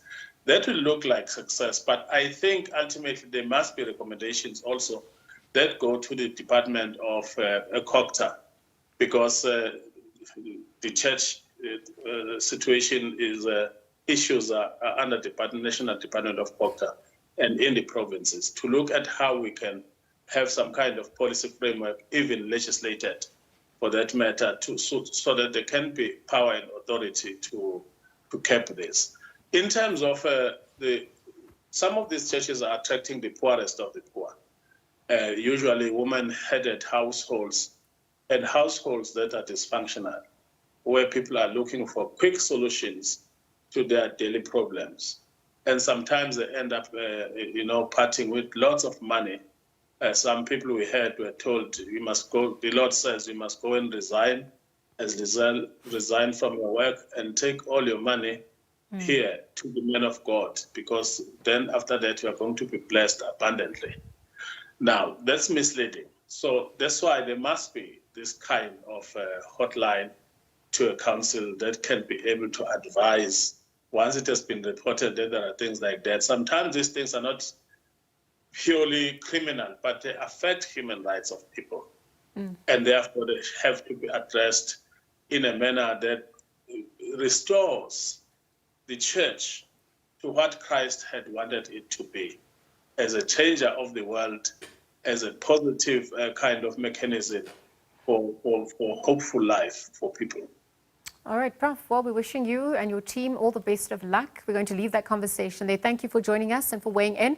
Professor Musa Xolo, this morning really just unpacking, regulating religion in South Africa. There is that age-old debate between the right of religion versus freedom of expression. We're looking at some of the abuses that have come to the fore, perhaps also what this then means in terms of policy and change with regards to that. Professor Musa Xolo chairing that commission, the CRL commission, and we'll monitor those developments as it continues. But for now, we're going to leave the conversation there. We'll be right back after this. You are watching The Week in Review.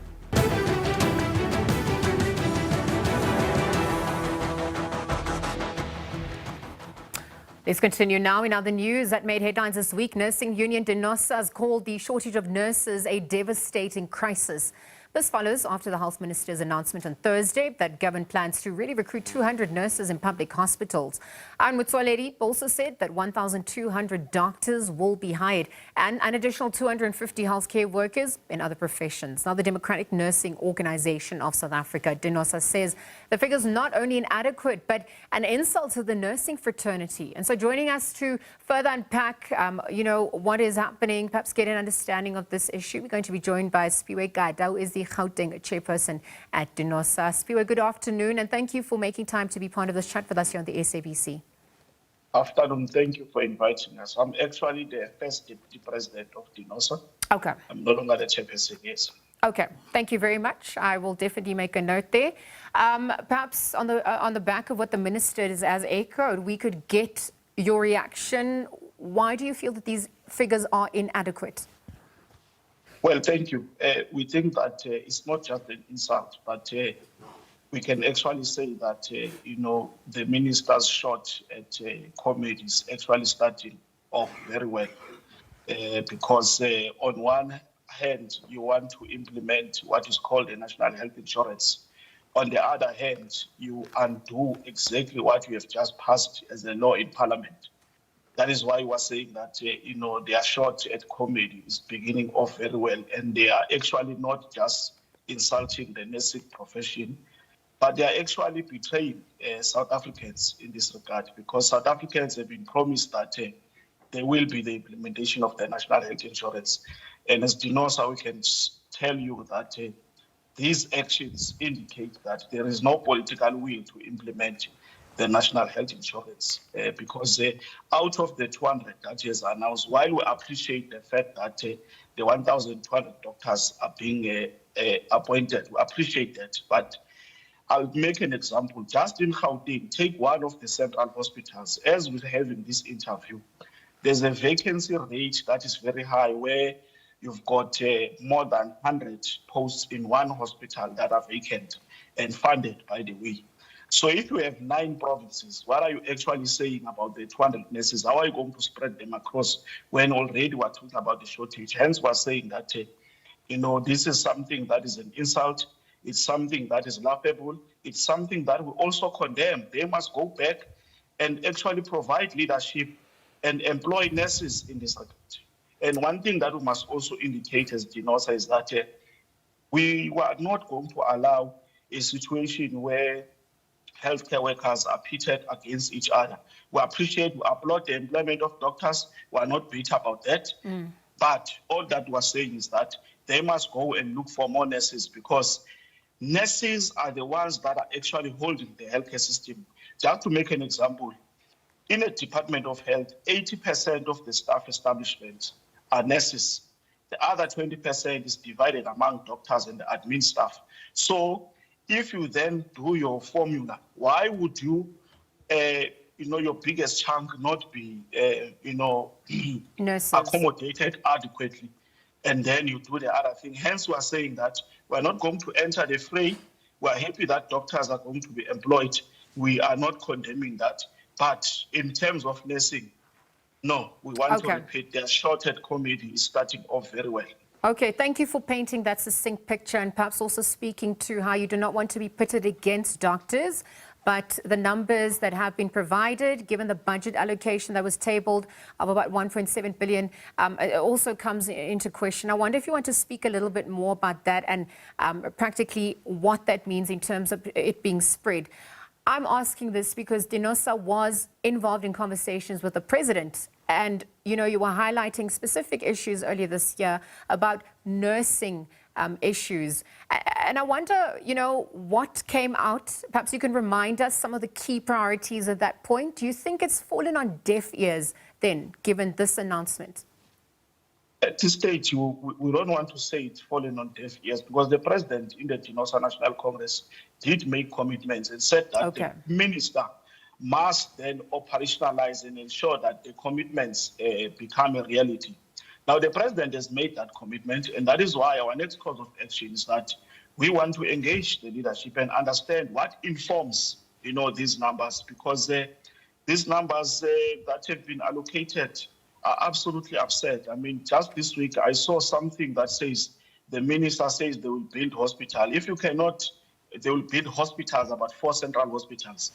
And they want to say, that is, they are building castles in the air. If you cannot employ adequate staff, you can't go and pick mandates that are very difficult, that require more resources to fund those mandates. So from what the commitments that we have, we don't think that what has been delivered is what we know and what we promised. So that is why we are not going to allow this matter or take it lying down.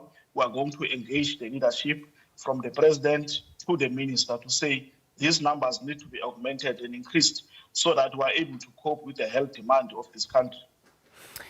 Yes, and to your earlier point about how this is also going to impact the NHI comes to the fore, given the demands that will be required on that front from nurses. There's also factors of the intake of nurses at nursing colleges. Perhaps you could also help us understand what that looks like in a South African context. But then who can forget the COVID-19 pandemic and the impact, the role that nurses had, but also how they contributed to the dwindling numbers, perhaps even just the mass exodus of, others who are seeking employment elsewhere, the brain drain. What is that reality, the impact that those factors have also had? Well, it's a big impact, and I think we must remind South Africans that just about 4 years ago, in 2020 when COVID started, everybody was scared. The police were closing police stations, teachers were closing schools, government departments were closing. And they were closing as and when they suspected that there's a case of COVID, not confirmed. We opened hospitals, we operated the healthcare system, and we fought a good fight to ensure that the economy opens. Today, this country has got the biggest economy in Africa. It is because of the work of the dedicated men and women who continue to man the healthcare system. Now, we lost some of our nurses in that battle, of course, and we think that in order to honor the memory of those nurses, in order to show that there's appreciation for the good work that was done, we must increase these numbers and ensure that there's no nurse that stays unemployed in this country this day and age. Moreover, that we've had a challenge where we're at low production levels of nurses and we're actually behind, and we need to ensure that we produce more nurses, we recruit more nurses into the system, not even in the same Congress that we're talking about. The president was briefed that many of our nurses have left the country, they're outside the country.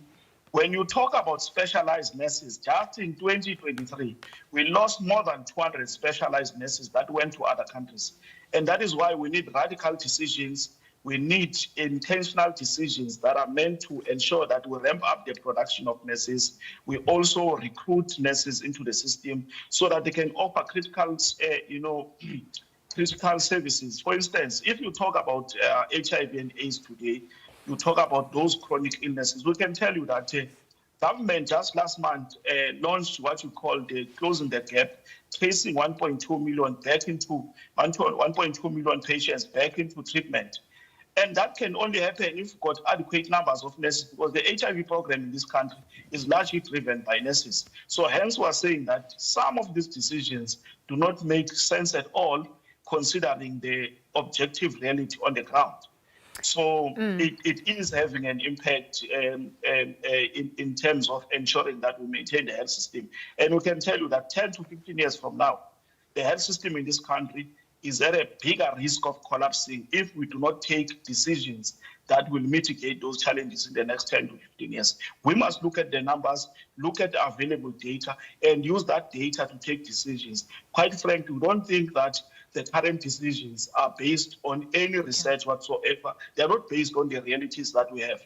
All right, Spiwe, thank you for weighing in. Obviously, also just looking at that shortage of nurses, the impact that it has on the quality of work, given the strain, that they also have to be subjected to. I know that there are plenty more questions than answers at this point, but I'm going to leave our conversation there for now and continue to monitor developments. Spiwe Gada is the first Deputy President of DINOSA weighing in.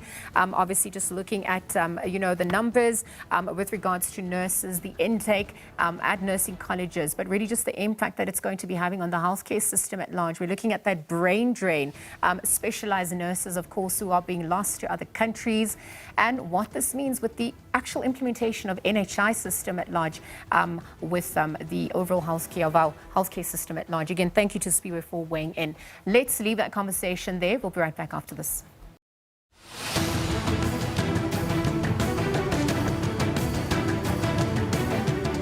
Coming up on this weekend's edition of Week in Review.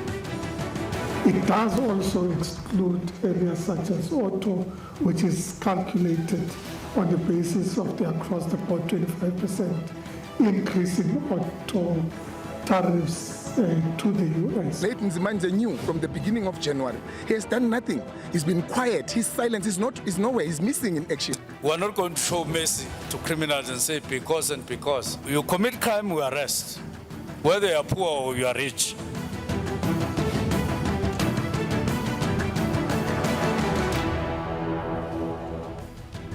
Well, good afternoon. If you've just tuned in, we are in the final hour of the show. Of course, you're watching the Week in Review.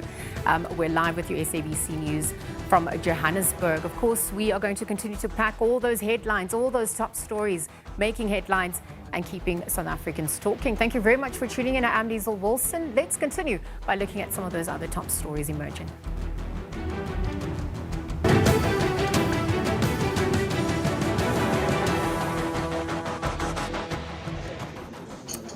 Headlines at this hour. ANC Deputy President Paul Mashatile remains confident that the team deployed to discuss ways to avert the increase of VAT will have positive feedback. Mashatile joined the Assemblies of God congregation in Tabanchu in the Free State province, which is celebrating its 80th anniversary.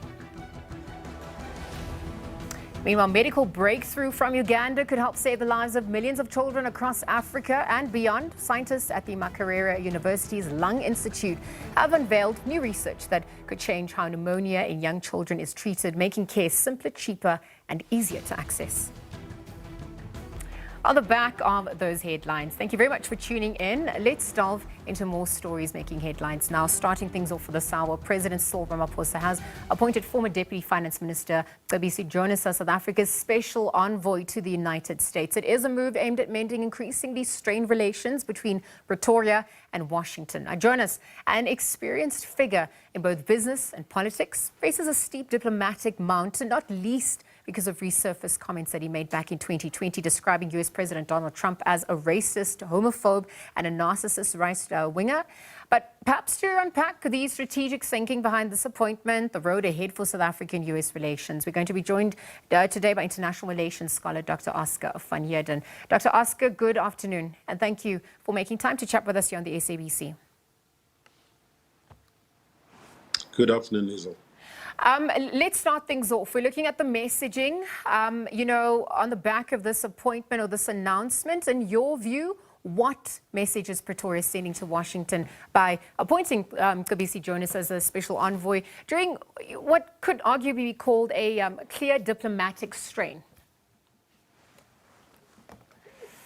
Yeah, look, I mean, if we look at the person itself, Jonas, as you indicated, former deputy minister, understands finance, understands the treasury, certainly has an understanding of the fiscal position of the country and what is the need for South Africa, but also being chairman of the MTN board, he has a sensitivity around the private sector, what their needs are, what they want, with relations to other countries, including the United States. So those experiences combined, I think, sends a powerful message that President Ramaphosa carefully chose this individual.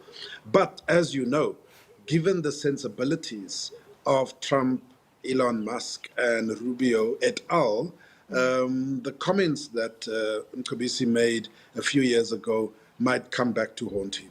Yes, and obviously from a diplomatic standpoint, we're looking at how damaging that could be in relation to what's happening. But there's also some other concerns from civil society at large. They're saying that the president should have himself, undertaken this, perhaps even having appointed a sitting cabinet member instead of a former deputy minister.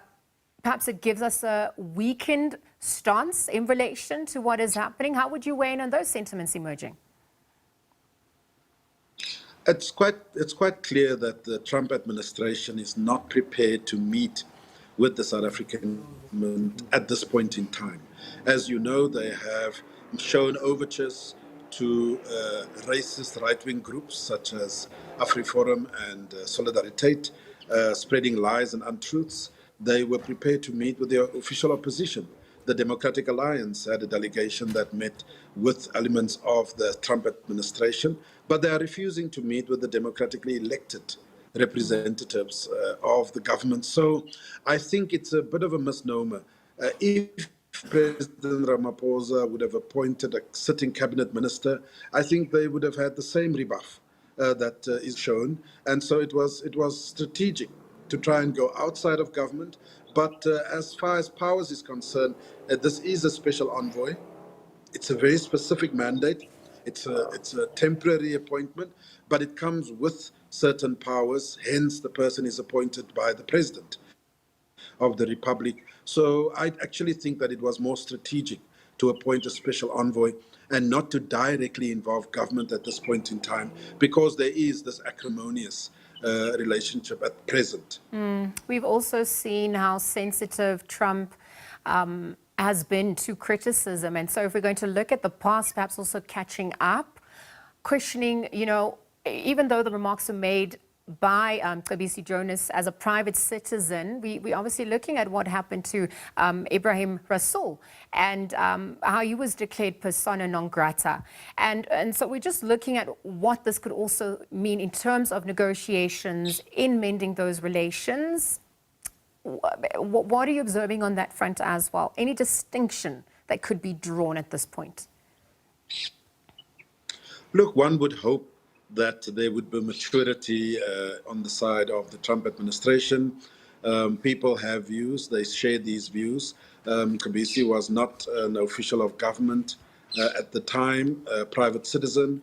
But seeing how the Trump and et al. Behaves around criticism, around observations about Trump, it will very much be high on the agenda, just like certain news outlets, social media outlets released the statements that was made by Ambassador Rasool. I'm sure Breitbart and others would be keen to share those views with Rubio and others, so they're already aware. Which does put Kobisi Jonas on a back foot. But I think, it's about dealing with this matter smartly. I don't think you want to go and fly to DC immediately seeking an audience with the Trump administration or with the State Department. Perhaps the starting point is domestically with some of the 600 plus American businesses that is here to convince them to stay. We need their business. They are more than welcome. Then go to a few other bigger capitals in the world and convince them that these are untruths and lies being spread about the South African government and South African society. And perhaps later make your way to Washington when there's a bit of an appetite for meeting with the South African government, because as Trump has indicated, he does want to meet with various countries to actually strike a deal. And of course, South Africa is keen to try and resolve this acrimony that is existing between South Africa and the United States. Yes, because some critics have been of the view that it's not the addressing the root of the problem with the envoy that obviously has been chosen and sent, but perhaps the timing of all of this because of the ongoing global tensions and the trade wars as well. Whether this was the right moment for, Pretoria and Washington to engage, but even just looking at the impact that they're going to have, because we actually have to delve into the issues that have come to the fore. We've seen tariff wars, trade tariffs rather, the ongoing ICJ case that's come to the fore. Even narratives about race, narratives about land reform through the various bills that also has been implemented. And I wonder, if that envoy is enough. Should it have been a broader discussion? You've spoken about engaging with businesses, reassuring them that they are welcome. Talk to us about those dynamics that are also, rather sensitive at this point. Yeah, look, I'm not familiar with the specific terms of reference for Jonas Kobisi, but I would imagine that there is going to be a need to capacitate the envoy. One individual is not going to cut it. Of course, Kobisi Jonas comes with certain charisma, certain experience, but I think he's going to have to find additional capacity to try and assist him in this endeavor. That's the first thing. The second thing is the timing is right. It's all good and well to take a bit of a backseat to appoint an ambassador, because as you know, the role of the ambassador is much more than just trade relations. It's also about interacting with the government, the United Nations, and many other things. So you can take a backseat on that score. But in terms of clarity and decisiveness and predictability when it comes to the trade relations with the United States, the number one economy in the world, there is unfortunately a matter of urgency. The South African government, like many others, would want to conclude and have certainty on issues. Citrus in particular, among others, are all hanging in the balance because there's uncertainty. So there is an element of urgency of wanting to clarify what is the parameters of a trade agreement with the United States. All right, so you're speaking about that urgency and that clarity as well. And I wonder if you could also look at the issue of misinformation, particularly, you know, some of the narratives surrounding white genocide in South Africa. It's made their way into some of the political circles. It's obviously also influencing decisions and perceptions as well. And so as we look at the role of the envoy and perhaps even dismantling and dispelling, you know, some of those narratives, how effective do you think, you know, SABC Jonas and the envoy will be in that capacity? What more also needs to be done, given the shifting geopolitical landscape and the trade wars, the tensions that are erupting between China and the USA? There's also chats about, you know, BRICS and its role as well. You know, Liesl, if you want to reel in the fish, you need bait. Yes. And I honestly believe that the whole white genocide, the whole expropriation, it's just a ruse, it's bait. It's bait to bring us to the negotiating table.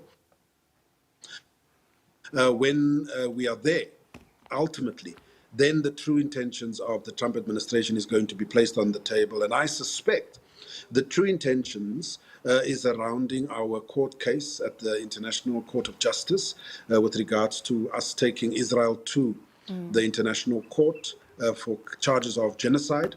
I think that's going to loom large on the agenda. I think issues of Starlink and Elon Musk wanting to come in to the South African economy without complying with our BE legislation and so forth is going to loom large on the agenda, and so on and so forth. It's anything but this issue of how we treat minorities and the expropriation and white genocide. I think that Trump himself might want to be fooled by those kinds of untruths. But the truth of the matter is we're dealing with a very sophisticated State Department in the United States. I think Marco Rubio and the people at the State Department, who is informed directly from their embassies all over the world, including South Africa, would have informed them that that is a misnomer, that there is no such taking place in South Africa. The European Union came out in support of South Africa because they know that there is no land grabs, there is no genocide or targeting of white farmers and so forth. The State Department knows this. And this then begs the question, why then is Trump continuing with this malarkey of white genocide and doing wrong to white South Africans and so forth? And I suspect the real reason is going to come out very clear when we actually finally find ourselves at the table. And it is surrounding things of business interests, such as Starlink, and it's about their closest ally, Israel, at the International Court of Justice. And as we look at the questions surfacing about political economy, I mean, we've seen this wave or, this stance perhaps to gear towards nationalism rather, protectionism. It's counter to, multilateralism. Some of the view that this is a chance for diversification, given the shifting geopolitical dynamics as well. Perhaps as we relook at what agency looks like as a country, as a continent as well, where do we then fit in these tensions and perhaps the shift that's happening? How do we maintain that for ourselves? Well, Liesl, the number one largest economy in the world is in deep, deep structural problems. Yes. Donald Trump was elected by the people of America because they found themselves not being able to cope with the high cost of living. They have to do 2 or 3 jobs just to survive. They cannot afford a mortgage. They cannot afford to buy an automobile. They cannot access proper health care. This is what the liberal framework under the Democrats have offered them. And as a result, they rejected it and they went with Donald Trump, hoping that the business rescuer, because USA Incorporated is in deep trouble and it needs a business rescue. And Trump is doing. He's cutting jobs in the federal government. He is pulling back aid and charities because they need the money back home. He is coming up with this tariff war with various economies because they want to save money. And hopefully he's hoping that is going to stabilize the incorporated and more money in the pocket of ordinary Americans That might happen in the short term, perhaps, and it's a big question mark. But in the medium to long term, this is a fool's errand. The empire is in serious problems, and these are the kicks of a dying horse, which is now being led by Donald Trump, the disruptor, because they think this is the only way they are going to be able to reset the global economy. Unfortunately, it's not going to work. The global economy is much more too integrated. People are going to respond to the tariff war, as we've already seen from Mexico, from Canada, from the European Union, and indeed from the second largest economy, China. So I don't think this plan is going to work, but we'll have to see what happens 2 years from now when we go to the primaries. Yes. Perhaps the House will change. Perhaps there will be less support for Trump's policies, and the whole equation will change. As for South Africa, we would have to go into this with our eyes open. We need friendly relations with the largest economy, but we cannot afford to be bullied. We cannot afford to be told what we should and should not do, who we should or should not have relations with. That's not treating people with sovereignty, with equality, and with respect. And so South Africa will have to start looking further afield. Difficult as it is, we are going to be kicked out of AGOA. The bipartisan proposal for sanctions against individuals in the ANC and further afield is going to happen. Trump is going to see these things through because they do want to punish South Africa. I think this is the reality, and we should be proactive and not reactive. All right, so as we look at where to from here, thank you very much for joining us at this hour. We know that's been said, when the US sneezes, the world catches the flu. And so it's going to be interesting to see the ripple effects, perhaps, as the months go by. But Dr. Oscar van Heerden, thank you for joining us and for weighing in. That's on the back of President Cyril Ramaphosa, of course, just having appointed former Finance Minister Mcebisi Jonas as special envoy to the United States of America. We're looking at South Africa in relation to America, or the USA rather, trade relations, following tariffs that have been imposed. We're also looking at that shifting geopolitical landscape and really what this means for the country and its position in the shifting geopolitical landscape. Again, thank you to Dr. Oscar van Heerden for helping us understand that a little bit further. We'll be right back after this. Still more action. Stay tuned.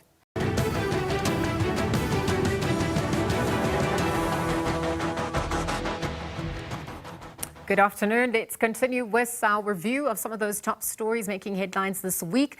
With increased traffic volumes expected over the Easter weekend, South African motorists should prepare for intensified road safety checks as well as roadblocks. As of Thursday, Easter weekend recorded crashes and fatalities. It's a stark reminder of the risks associated with this high traffic period, and with many people expected to start making their way to their holiday destinations. Kirsty Aslam, partner at DCS Attorneys, urges South Africans ready to know their legal rights when stopped at a roadblock to ensure that there is a smooth and also lawful interaction. She now joins us to give us a little bit more on how motorists can ensure smooth interaction with law enforcement. Kirsty, good afternoon. Thank you for being part of this chat. Hi, good to be with you. Right, so inevitably this period does come with heavy police presence on the road for safety and security, and naturally to ensure that there are safety with roadblocks. What should the first thing be for motorists, perhaps, when they are stopped? Let's look at that roadblock survival checklist, if you want to frame it as that. Okay, well, the first thing to do, of course, is to be calm, to obey any lawful instructions, pull over safely, present your valid driver's license, and if you're required to sign any fines or infringement notices, do so calmly and respectfully, and don't inflame a situation with aggression. All right, and so as that demeanor and poise is perhaps something that one has to be conscious of, at the point of being stopped, perhaps walk us through what then follows. So what does law enforcement then, what are they allowed to do? What are they not allowed to do? How do they go about in terms of searching the vehicle, in terms of searching the driver, in terms of asking for the driver's license, checking the disc, the state of the vehicle as well? What does that look like? Well, if it's a lawful roadblock, they have written authorization to check any vehicle for illegal goods. They can check your license disc, of course, to make sure that that is valid. They are permitted to search your vehicle.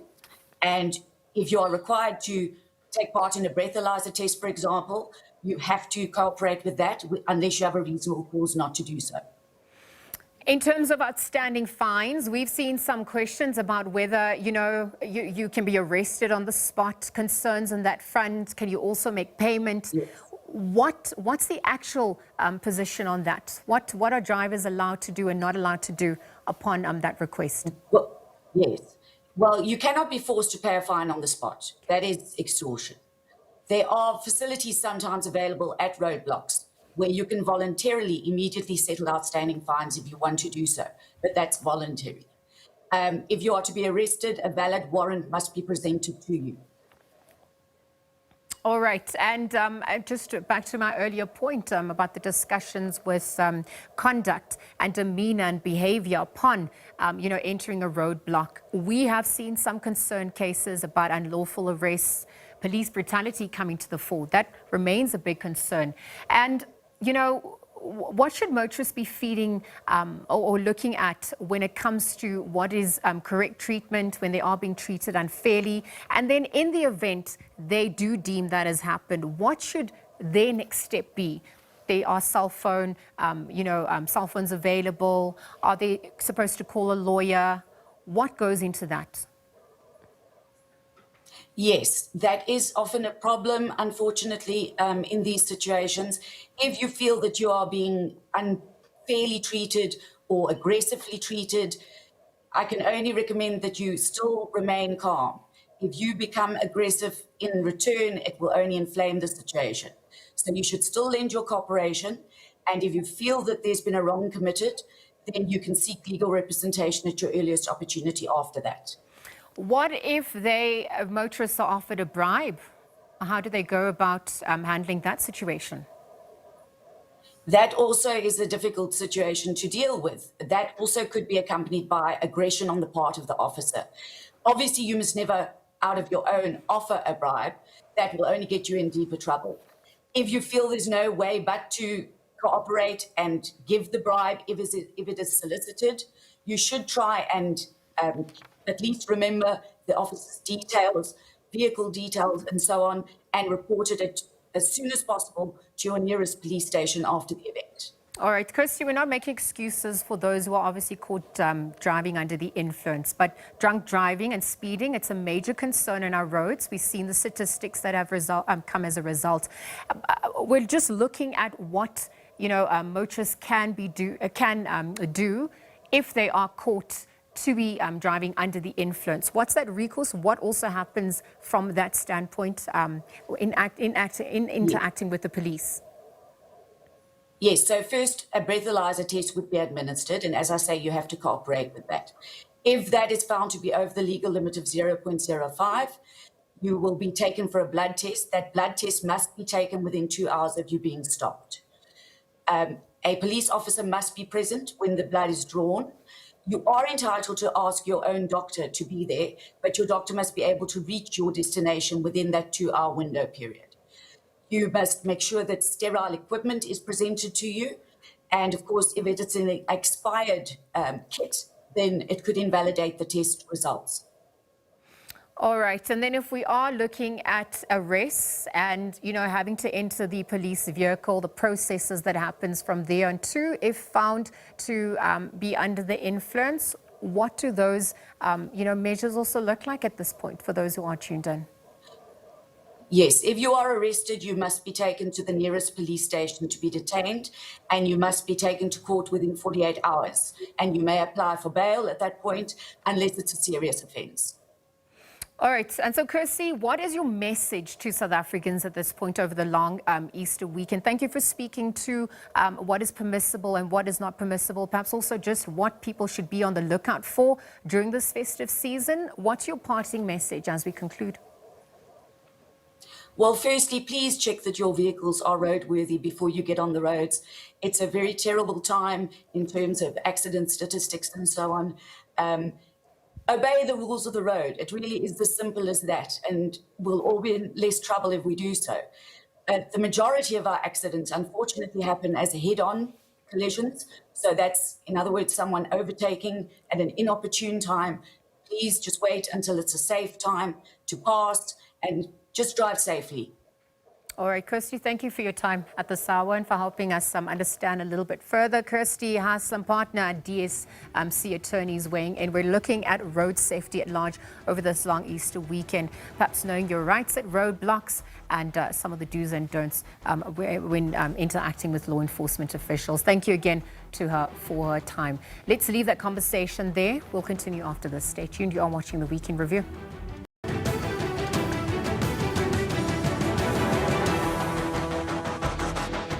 Welcome back. Let's continue now with the Weekend Review. On a lighter note, one of Gqeberha's biggest entertainment draw cards, it's the 33rd edition of the Splash Festival. That has kicked off. The 4-day event started with live music, food trucks, beach sports and some fun rides. So the festival attracts hundreds of thousands of locals and visitors to the friendly city each year. Friends, family and fun. This festival over the Easter long weekend is an annual event in Gqeberha, and day one did not disappoint. Over 50 food trucks, we've got over 100 vendors. We've got 4 stages of entertainment all weekend. One of the highlights is the Galaxy Bingo Beach Arena that you mentioned with the National Volleyball South Africa competition. There's an array of entertainment this weekend, starting with the Spa Ware for Flavors food demonstration tent where we've got Chef Peter Goff-Wood, we've got Justine Drake. Old and young visited and partook in the splash activities, some for the first time. I'm really looking forward to going on all the rides, especially going upside down and just going around super fast. It sounds really, really fun. It's been amazing. The teams, the competition level is really high. So the guys have come out, they're young people, they're old people, so it's been really good so far. The Nelson Mandela Bay municipality is optimistic that the annual Splash Festival will boost the local economy during this Easter period. We are empowering your SMMEs through this event. There is food stores, all those people are locally from the city. I mean, 90% from all this event is coming from the city, and then some artists, which is coming from the 10%, are coming from outside of the city, yes. The festival recorded over 200,000 visitors last year. Organisers are looking to improve on that number this time around. Kim Daniels, SABC News, Gqeberha. And delving into some sporting action now on the football front, Orlando Pirates coach Jose Riveiro has really urged the Bucks faithfuls to come and support the team in the CAF Champions League First League semi-final match against Egyptian club Pyramids FC.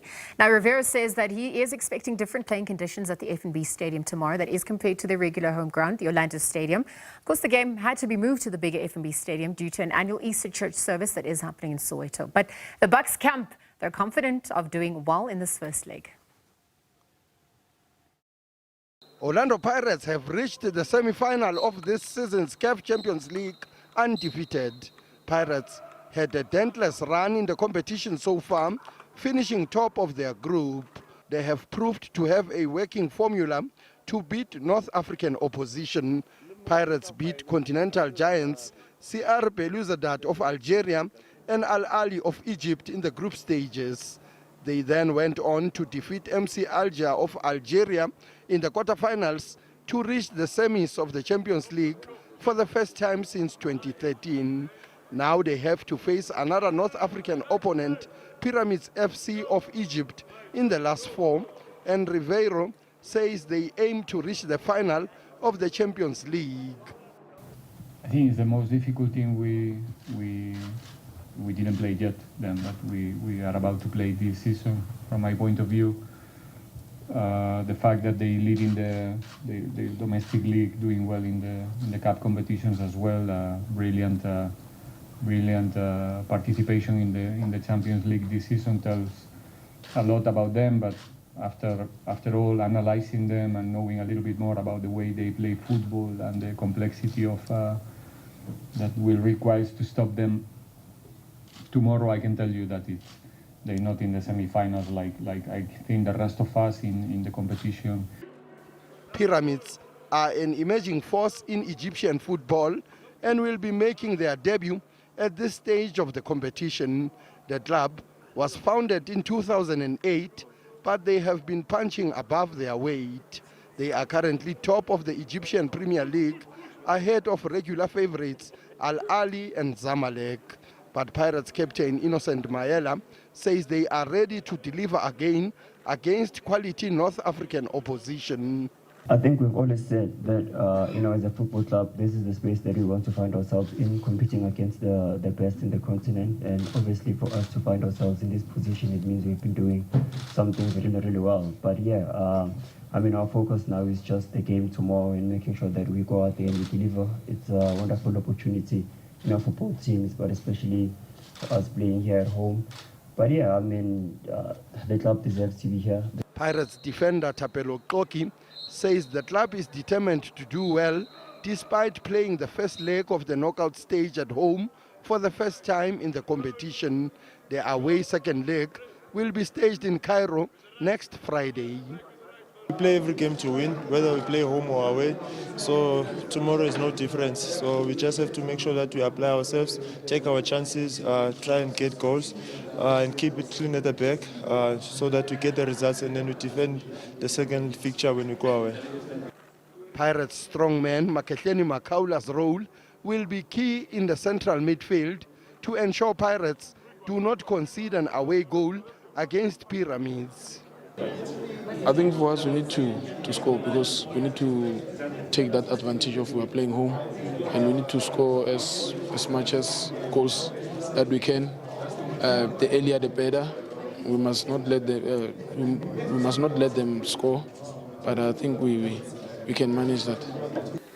The match at the FNB Stadium kicks off at 6 o'clock in the evening and it will be shown live on SABC 2. Sfiso Ramara, SABC News, Johannesburg.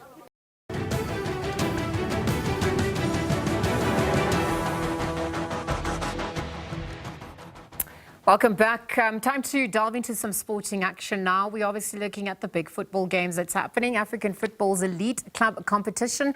The CAF Champions League, it's reached the semi-final stage. Orlando Pirates coach Jose Rivera has urged the Bucks faithful to really come and support the team in the CAF Champions League First League semi-final match against Egyptian club Pyramids FC. Rivera says that he is expecting different playing conditions at the FNB Stadium tomorrow, and that is compared to their regular home ground at Orlando Stadium. And so for more on this, we are now joined by sports commentator Kaniso Twaku. Kaniso, good afternoon if you can. Yes, welcome. I know that excitement is building up and we're looking at the possibilities and probabilities, perhaps as that game obviously is set to kick off. And I wonder, on the back of what Coach Rivera's echoed in terms of the different playing conditions, that at the FNB Stadium vis-a-vis what they're used to at the home ground, also coming with the home ground advantage at Orlando Stadium. What do you make of this remark? Good morning, good afternoon to the viewers. Look, if Orlando Stadium, if you think about it, is a 34,000-seater ground. It's got a smaller playing area. It's got an atmosphere that being at the MC Alger game is next level. Now they have to move into a 94,000-seater, which they will do well to sell out regardless of how well Pirates have played this season. It is the Easter weekend, so you find that a lot of people have traveled outside of the province to attend to home matches, to attend to religious matches. The fact that the Orlando Stadium is not available is down to the Easter weekend itself, because the Grace Bible Church has booked out the venue for the weekend. So most times you would find that Chiefs and Pirates are generally not in Johannesburg when they play the league games at this time of the year. But necessity has dictated through the CAF Champions League draw that they actually play a home game in Johannesburg. So, Chiefs, for example, they're playing a league game in PE, which will probably be sold out. But generally, it's always been the case that the big Gauteng teams have generally been outside of town on the Easter weekend. So it's going to be quite an interesting challenge. Yes, there were around 60,000 fans in for the Sundowns Pirates game, but at least fans had some time to adapt to that particular game. But for this particular one, it's going to be interesting to see how many fans are there. But Pirates, look, you can't call it change conditions because Pirates they played 3 games a season at the FNB Stadium, so it's nothing new for them, to be fair. Yes, but you do take away that home ground advantage, and one has to wonder if that's going to have any impact. So obviously, as the coach has shared those sentiments, we know that street cred and pride's also on the line, given that this obviously is continental. But if we look at some of the other matches that are going to be played today, Marua Gallants and Golden Arrows, they clash in Bloemfontein, the two clubs. They're just outside the top 8. What are your expectations on that front from this games as well?